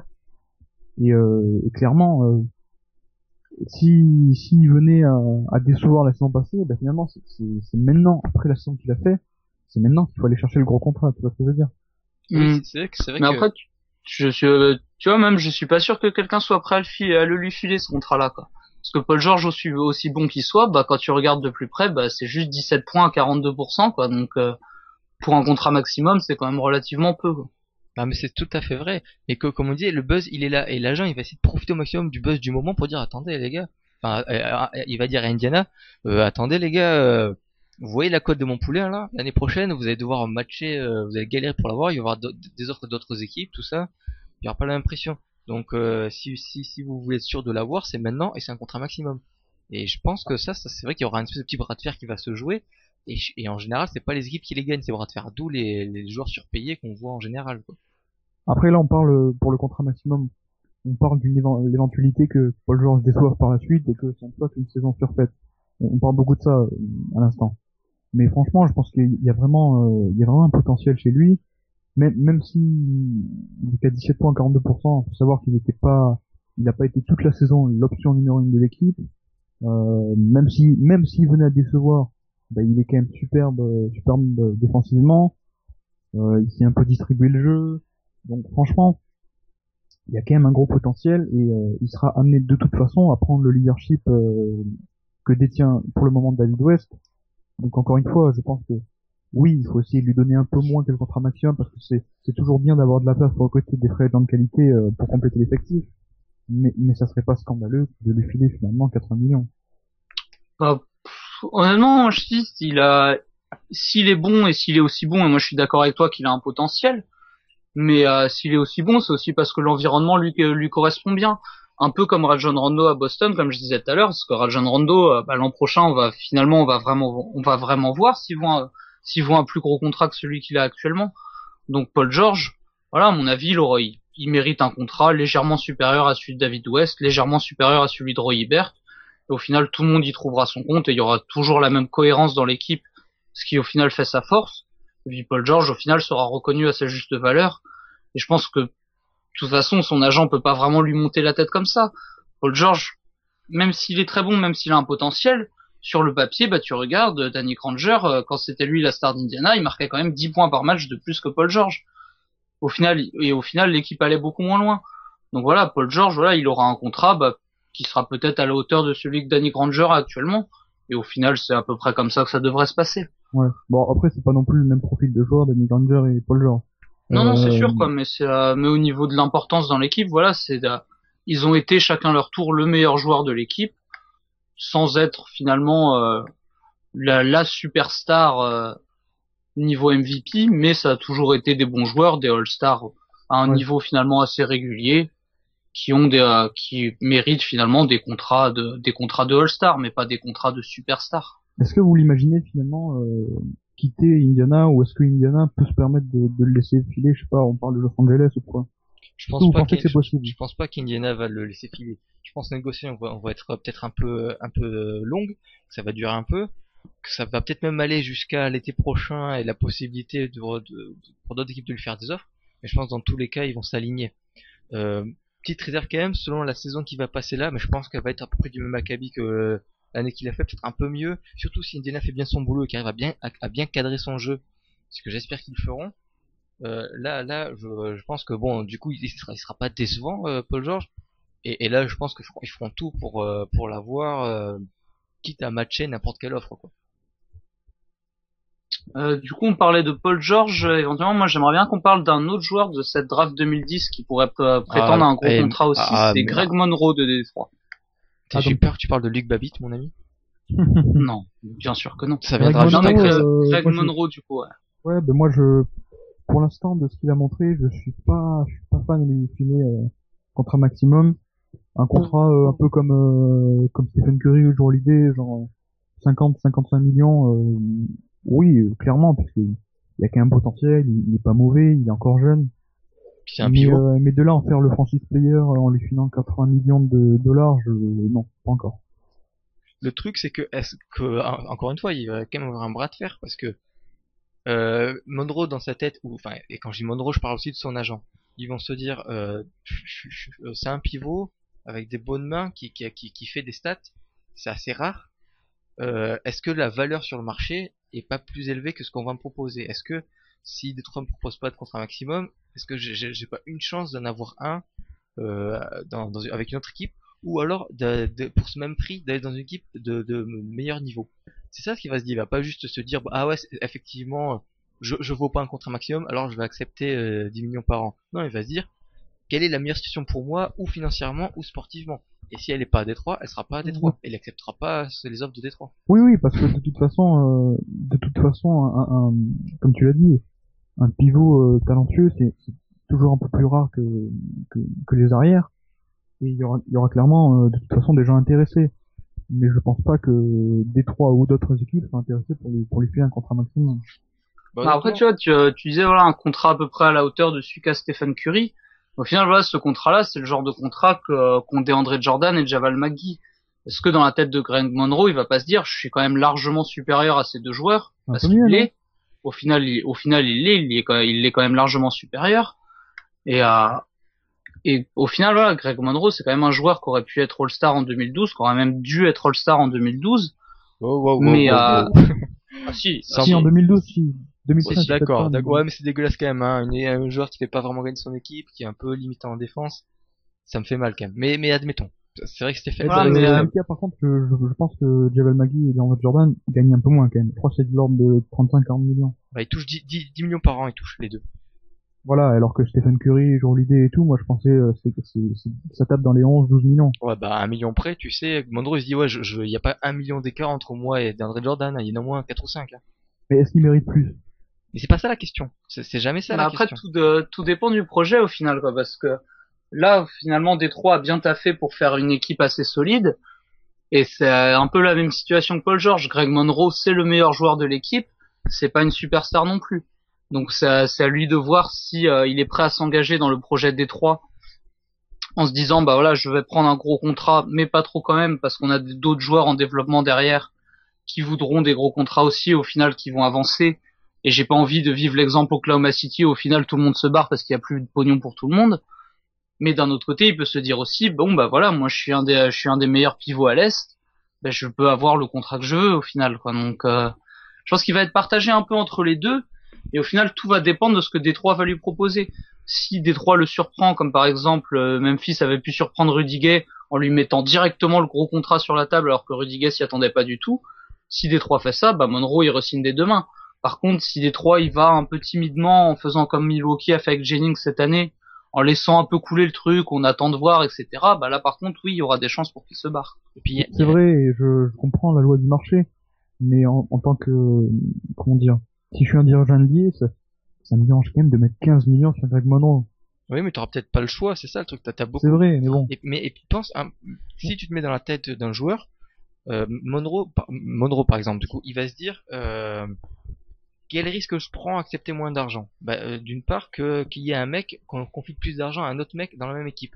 Et en général, c'est les plus payés qui ont le plus de temps de jeu, de responsabilité, de ballon qui shoot. Et peut-être il va se dire, ouais, si je prends un contrat un peu moindre, c'est pas moi qui serai aussi bien installé dans l'équipe, aussi haut dans la hiérarchie. Et est-ce que c'est un mal? Est-ce que tu penses qu'il doit être franchise player, Greg Monroe? Mais je pense que lui, il a envie d'avoir le plus de ballons possible, d'avoir le plus de responsabilités possible, d'être le plus considéré possible. Je veux dire, tous les joueurs veulent être franchise player, et même ceux qui ne le méritent pas.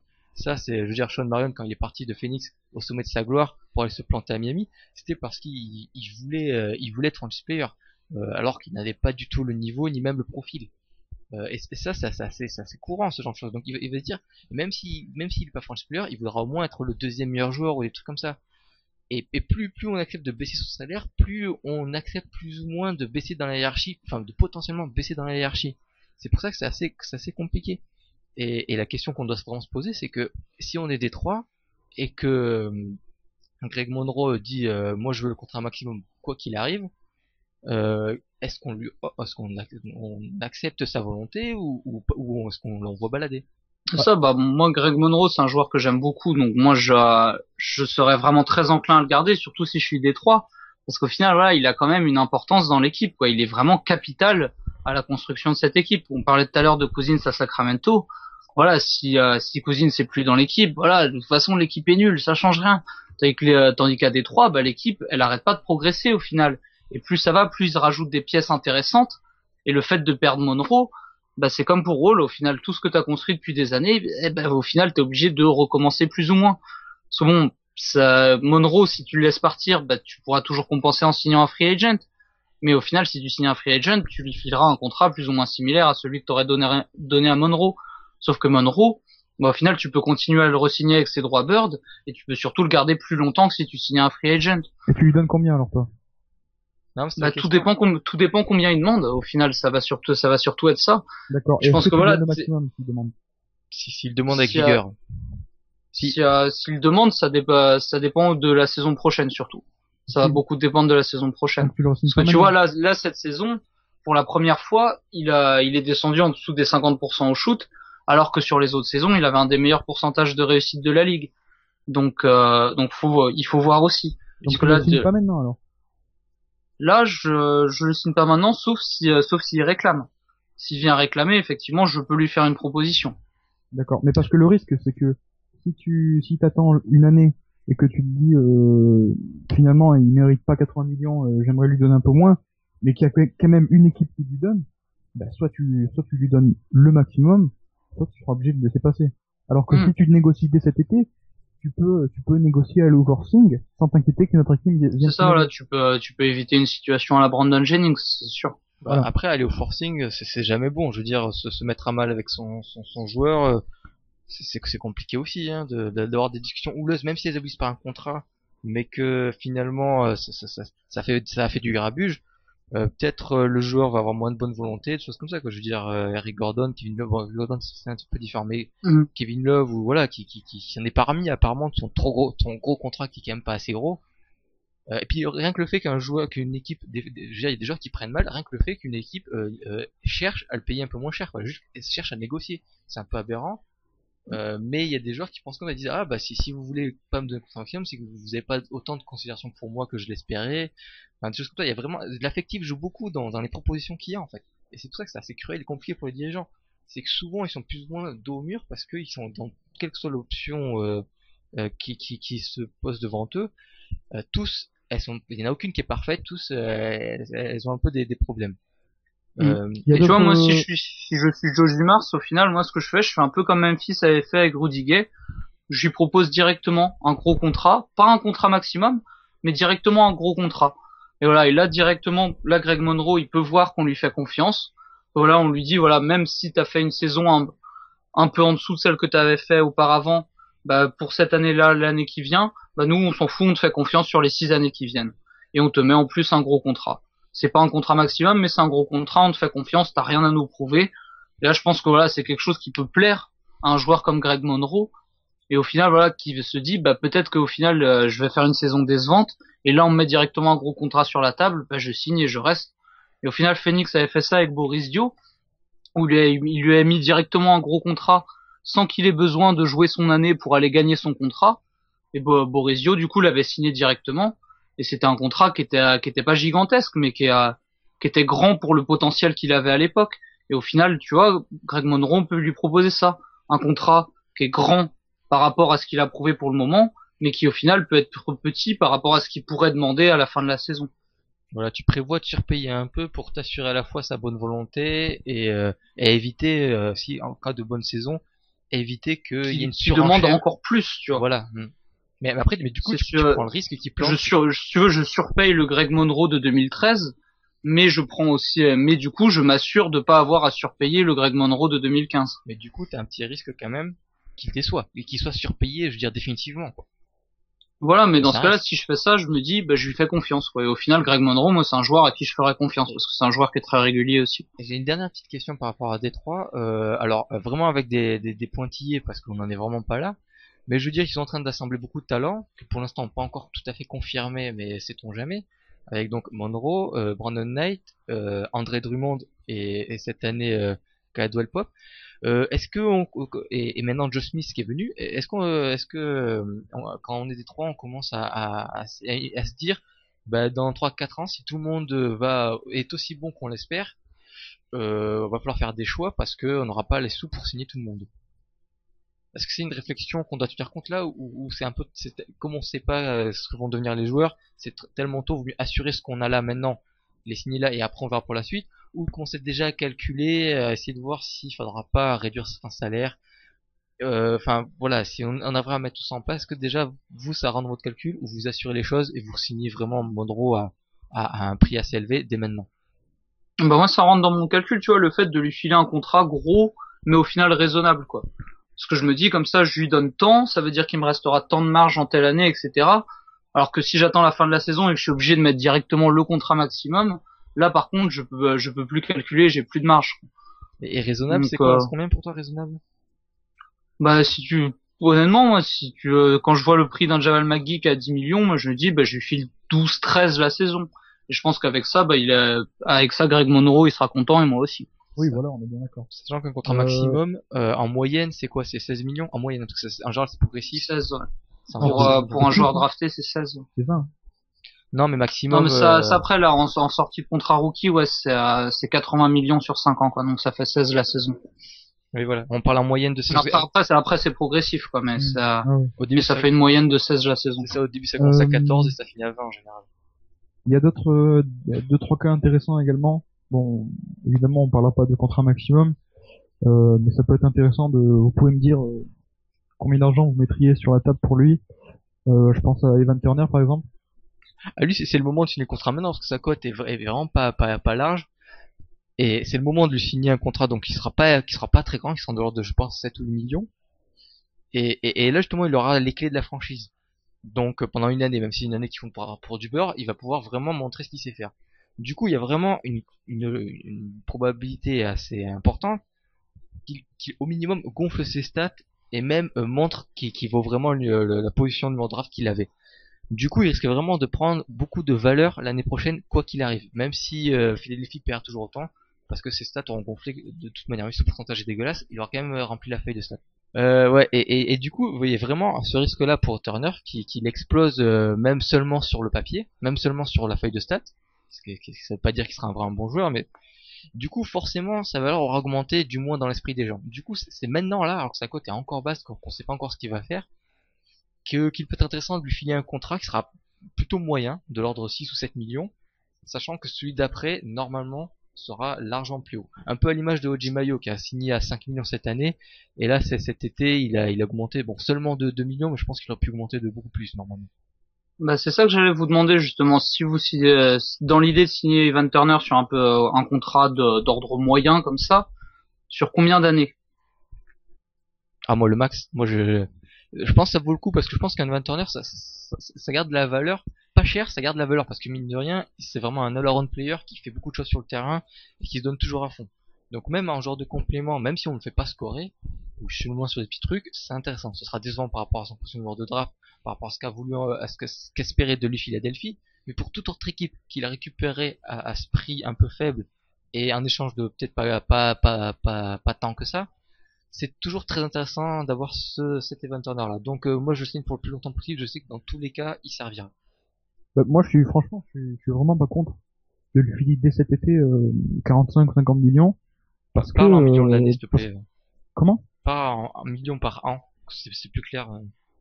Donc ça fait 10 millions quoi, peut-être un peu entre 8 et 10 millions. Voilà, entre 8 et 10 millions, je suis vraiment pas contre de lui donner dès cet été, puisque à Philadelphie, finalement, il a jamais été mis dans des bonnes conditions, et, euh, et finalement, ce sera le cas la saison prochaine. Donc, si tu le signes maintenant et qu'il explose la saison prochaine, bah, tu te retrouveras avec un joueur qui a un bon contrat, mais pas franchement énorme. Un peu comme le cas de Rajon Rondo, en fait, à Boston. Ouais, enfin tu dis ce que je suis en train de dire quoi. Ah oui, c'est ça. Il a le droit de dire qu'il est d'accord, c'est bon. Non, mais je crois que t'es ailleurs, c'est pour ça. Comment il se la pète, non, je crois que t'es ailleurs parce que je trouve que cette année là, tu peux même te permettre, et vu sa cote actuelle, tu peux même te permettre de l'avoir pour moins que 8-10 millions. Hein. Je pense que tu peux l'avoir à 6-7. Enfin, facile, il exagère. Mais je pense sérieusement que si tu t'y prends tôt et que comme un peu à la méthode de Lucas, tu lui offres direct le contrat, direct à 6-7 millions sans essayer de négocier pour avoir encore moins. Bah, de Memphis, hein, pas de Lucas. Si tu veux, si tu veux. Pour rendre à César, hein. C'était pas Lucas qui était le GM. Bon, voilà, donc je pense que tu peux l'avoir même encore moins cher que ça, même si effectivement l'idée est là, quoi, de le faire dès maintenant parce qu'il y a de fortes chances qu'il explose, même s'il explosera que en termes de feuilles de stats. Si vous voyez ce que je veux dire, on peut faire des stats sans être un bon joueur. Il y a d'autres joueurs éventuellement dont ça vaudrait peut-être le coup de parler. Il y a Gordon Hayward à Utah, qui au final enchaîne les bonnes saisons, quoi. Donc c'est à voir. On peut peut-être plutôt que Gordon Hayward, je préférerais plutôt parler de Derek Favors. Voilà, on peut coupler les deux en fait, parce que la question se posera en même temps. Ouais. C'est ça, hein, ce que Utah. Mais en fait, je maintiens un peu la parole, désolé. Mais je pense que pour Derek Favors et peut-être même Hayward, enfin même plutôt Favors, c'est un peu le même cas que Van Turner. Lui, cette année, il va avoir les mains libres du temps de jeu, des responsabilités. Donc il y a une chance qu'il explose. Mais là, sa cote pour l'instant, elle est assez basse. Donc ça vaut le coup d'essayer de le faire signer un contrat assez long et dès maintenant, quoi. Peu de la même manière. Pour Hayward, c'est un peu différent parce que lui, il a déjà eu plus ou moins pas mal de responsabilités déjà. Il a déjà montré pas mal de choses. Lui, je pense qu'il a une cote un peu meilleur, je crois. Et aujourd'hui, il est sur le banc, hein, Hayward, non?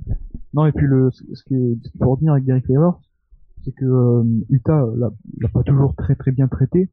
Les 2 ans qu'il est sur le banc derrière Paul Millsap, ce qui est pas non plus génial. Donc même s'il fait une bonne saison, eh ben, il peut se dire la saison prochaine, bon ben ok d'accord, je fais une bonne saison, mais vous m'avez pas très bien traité, donc moi je vais voir ailleurs quoi. Bah, surtout, je pense que Derek Favors, lui, dans sa tête, il doit se dire que du temps de jeu, il en a pas beaucoup eu, mais qu'au final, quand il a eu, il a prouvé. Je pense que lui, dans sa tête, par contre, et à mon avis, son agent peut lui dire ça aussi, qu'avec du temps de jeu, bah, au final, il a moyen de gagner un très très gros contrat cette année. Donc, C'est ça, mais pour au Utah, final, il aurait pas forcément intérêt à signer un contrat que lui proposerait Utah dès cet été. c'est ça. Mais à l'inverse, pour Utah, ne pas le signer cet été, c'est aussi prendre le risque de le voir se barrer. Parce qu'à mon avis, lui, comme je te l'ai dit, il n'a pas été tout le temps très content de la manière dont il a été traité. Et du coup, il va y avoir un jeu assez intéressant entre Utah qui va essayer de le signer tout de suite, et Favors qui va essayer de jouer la montre, et puis même Favors, enfin et son agent, s'ils sont malins, ils vont dire, bah écoutez Utah, si vous voulez vraiment nous avoir, nous on n'est pas trop chaud pour signer dès maintenant. Mais vraiment, si vous mettez vraiment beaucoup d'argent, bah on sera obligé de dire oui quoi. Du coup, ils ont peut-être le petit contrat que peut espérer signer Utah dès maintenant. Bah, Favors peut-être le faire monter en jouant la montre, le faire monter comme ça, et finalement revenir suffisamment haut pour revenir à l'état qui pourrait l'avoir l'été d'après, et du coup accepter. Mais après, donc Utah aura entre guillemets raté le momentum, c'est-à-dire le moment où ils ont pu l'avoir pas cher, et le payer cher même dès maintenant. Ça va être intéressant. Après, faut voir, je pense que Favors aurait plus intérêt, lui, à devenir restricted free agent à la fin de la saison. Je pense aussi. Parce que lui, en termes de contrat, il a moyen de décrocher plus gros en voyant les propositions qui tombent des autres équipes à la fin de la saison, sachant que de toute façon Utah pourra s'aligner, plutôt qu'en signant directement avec Utah. Ouais, mais regardez, là il prend quand même, regardez, je suis Favors, je fais monter les enchères dès maintenant là, jusqu'à on va dire 12-13 millions, qui est largement trop par rapport au joueur qu'il est actuellement. On est d'accord, et à sa cote actuelle. Mais il dit 12 ou 13 millions. Si Utah se dit, de toute façon, je paye ça l'été prochain, enfin, je risque de payer ça l'été prochain, donc je vais lui filer maintenant, un peu comme pour Monroe. Favors, il va se dire, bah, je vais accepter parce que même si l'été prochain je peux toucher pareil, c'est pas sûr, vu que je vais peut-être me planter cette année. Du coup, j'aurais intérêt à accepter ce gros contrat-là dès maintenant. Non, c'est vrai que Ouais, c'est mais une je bonne pense que ça serait stratégie. beaucoup trop risqué de la part de Utah de donner un contrat aussi gros à un joueur qui a pas encore eu de temps de jeu. Je pense Pour pas, moi, c'est plus risqué pour Utah que pour le joueur. C'est ça le jeu, je pense. Lui, il a prouvé à chaque fois qu'il a eu du temps de jeu, il a prouvé qu'il méritait clairement d'être un titulaire et un très solide titulaire. Voilà, mais il l'a jamais été encore. Donc, non, mais il est encore jeune. Il est très mature physiquement. Qualité basket, il est très très bon également, je pense. Donc vraiment, si tu lui donnes du temps de jeu, je pense qu'il y a moyen de faire quelque chose. Et c'est pareil que pour Evan Turner. Si tu le signes pas cet été, qu'il explose et que finalement il veut se barrer, ben soit tu mettras le prix, soit tu le laisseras se barrer. Donc peut-être le bon calcul pour Utah en tout cas, c'est de signer maintenant. Oui, la question c'est à quel prix, parce que ça, Favors, sachant tout ce que t'as dit là, sachant qu'il dit, écoutez, le Jazz, j'ai une chance d'exploser l'année prochaine et d'avoir beaucoup plus d'argent l'été prochain dans l'équipe que je voudrais. Si vous voulez absolument m'avoir, va falloir me convaincre quoi. Si vous voulez que je signe maintenant, il va falloir me convaincre. Et comment convaincre? Ben, en mettant un peu plus d'argent. Et je pense que Utah va avoir ce dilemme là. Ou prendre le risque de le surpayer un peu dès maintenant, mais être sûr de l'avoir, ou prendre le risque de voir l'été prochain, le voir tester le marché l'été prochain quoi. Et moi je pense sincèrement que ça va se jouer comme ça et que finalement ça va se terminer en Utah qui va le surpayer un peu. Donc je pense qu'il va toucher 10 11, ou 11 millions. Peut-être qu'il pourra atteindre plus l'été d'après, mais c'est pas sûr. Donc Favors acceptera ce contrat à 10-11 millions, sachant que c'est déjà surpayé. Ouais, je sais pas, à mon avis, vraiment, Utah, à mon avis, a intérêt à laisser pisser le truc jusqu'à l'été, parce que d'attendre de voir vraiment ce qu'il vaut, et puis de voir ce que les autres équipes sont prêtes à mettre sur la table aussi. Favors, lui, il a intérêt aussi de jouer toute la saison avant d'aller réclamer son contrat. Au final, voilà, Utah, ils avaient déjà fait ça avec Paul Millsap. Il avait fait 2 bonnes saisons. Puis au final, il l'avait pas prolongé. Ils avaient attendu de voir ce qu'il y avait comme proposition. Et ça leur a permis de le re-signer à pas trop cher, quoi. Donc, peut-être finir je pense que ce statut de restricted free agent qui est un peu bâtard, au final, arrange et Utah et le joueur, quoi. Donc, à mon avis, il y aura pas de prolongation avant la fin de la saison. peut-être finir sur le cas Avery Bradley rapidement. Je pense que clairement Boston aurait intérêt à le re-signer. Le souci, c'est que ils ont déjà la marge, ils ont déjà, comment on dit, Le salary cap le dépassé. salary cap, voilà, le salary cap bouché pendant 2 ou 3 ans encore. Est-ce qu'ils ont intérêt à le re-signer? Pour combien? Avery, Ils ont surtout intérêt à l'échanger, je pense, parce que là, ils ont envie de faire beaucoup d'échanges. Ils ont des joueurs qui ont des gros contrats, qui peuvent, même des contrats expirants comme Chris Humphries, qui sont intéressants dans des échanges. Avery Bradley, là, pour le moment, il a un petit contrat. Il demandera pas une grosse prolongation, donc c'est le bon moment pour l'échanger, je pense. Ça, t'en sais rien, hein. Lui, peut-être qu'il se considère, à juste titre ou non, comme un des tout meilleurs défenseurs extérieurs de la NBA. Peut-être qu'il se dit que ça vaut 50 millions, ça. Enfin, 10 millions d'années, pardon. Même ce statut-là, ça vaut pas énormément. Tony Allen, il a pas signé un contrat mirobolant, alors qu'en défense individuelle, il est bien meilleur qu'Avery Bradley. Bon, je suis pas sûr, mais Avery Bradley, offensivement, c'est quand même un peu meilleur que Tony Allen. Oh, non, ça, je suis pas sûr ça, je suis pas sûr non plus. même moi, j'aime bien le duo Rondo Avery Bradley à l'arrière, sachant que Bradley est quand même pas pourrait être meilleur à 3 points, mais il a quand même un certain talent à ce niveau-là, quoi. Même s'il a pas encore trop montré, il était un peu reconnu pour ça à l'université. Du coup, il y a vraiment le potentiel du gros défenseur qui peut en plus mettre des 3 points, jouer aussi en transition, enfin vraiment faire des choses. Du coup, c'est intéressant. Après, bon, effectivement, je pense pas qu'il mérite, qu'il touchera beaucoup plus, mais il peut aller jusqu'à 5-6 millions, mine de rien, c'est pas rien. Ça tient compte. Je sais vraiment pas s'il il faut le transférer ou pas. Moi, je trouve quand même que c'est un joueur comme ça, vraiment role player, dans cette équipe-là, ça peut être très intéressant, surtout si on arrive à le signer pas trop cher. Parce qu'en plus, là, il assure des titulaires pour l'instant, ce qui sera peut-être pas le cas ailleurs, où il devra peut-être faire un peu le backup sur plusieurs postes. Donc il y a peut-être un intérêt commun, qui reste à beau que tout ça reste ensemble, à un prix pas énorme. Donc je pense que ça vaudrait le coup pour Boston de le garder et pas de le Oui, et transférer. puis, même s'il a une superbe valeur et que c'est peut-être le joueur le plus attrayant dans cet effectif à échanger à l'heure d'aujourd'hui, l'objectif de Danny Ainge, c'est clairement de reconstruire. Et même s'il a une super cote, ben, je pense qu'il fait partie de ce projet de reconstruction. Oui, puis il a une super cote, mais une super cote de role player, donc dans tous les cas ça va plafonner à 5-6 millions. Donc finalement, c'est pas non plus énorme, donc ça peut avoir le coup de le signer à ce prix-là, quoi. Enfin, je sais Ouais. pas. Bon, on aura le temps de reparler d'autres joueurs qui sont un peu moins importants. Bah, c'est tout pour aujourd'hui. Messieurs, merci. Bah, merci à toi, merci à tout le monde. Et on se retrouve la semaine prochaine alors, hein. Bah Au oui, rendez-vous évidemment. oui, On va tenter ça. Allez, ciao, bonne semaine basket. Peace.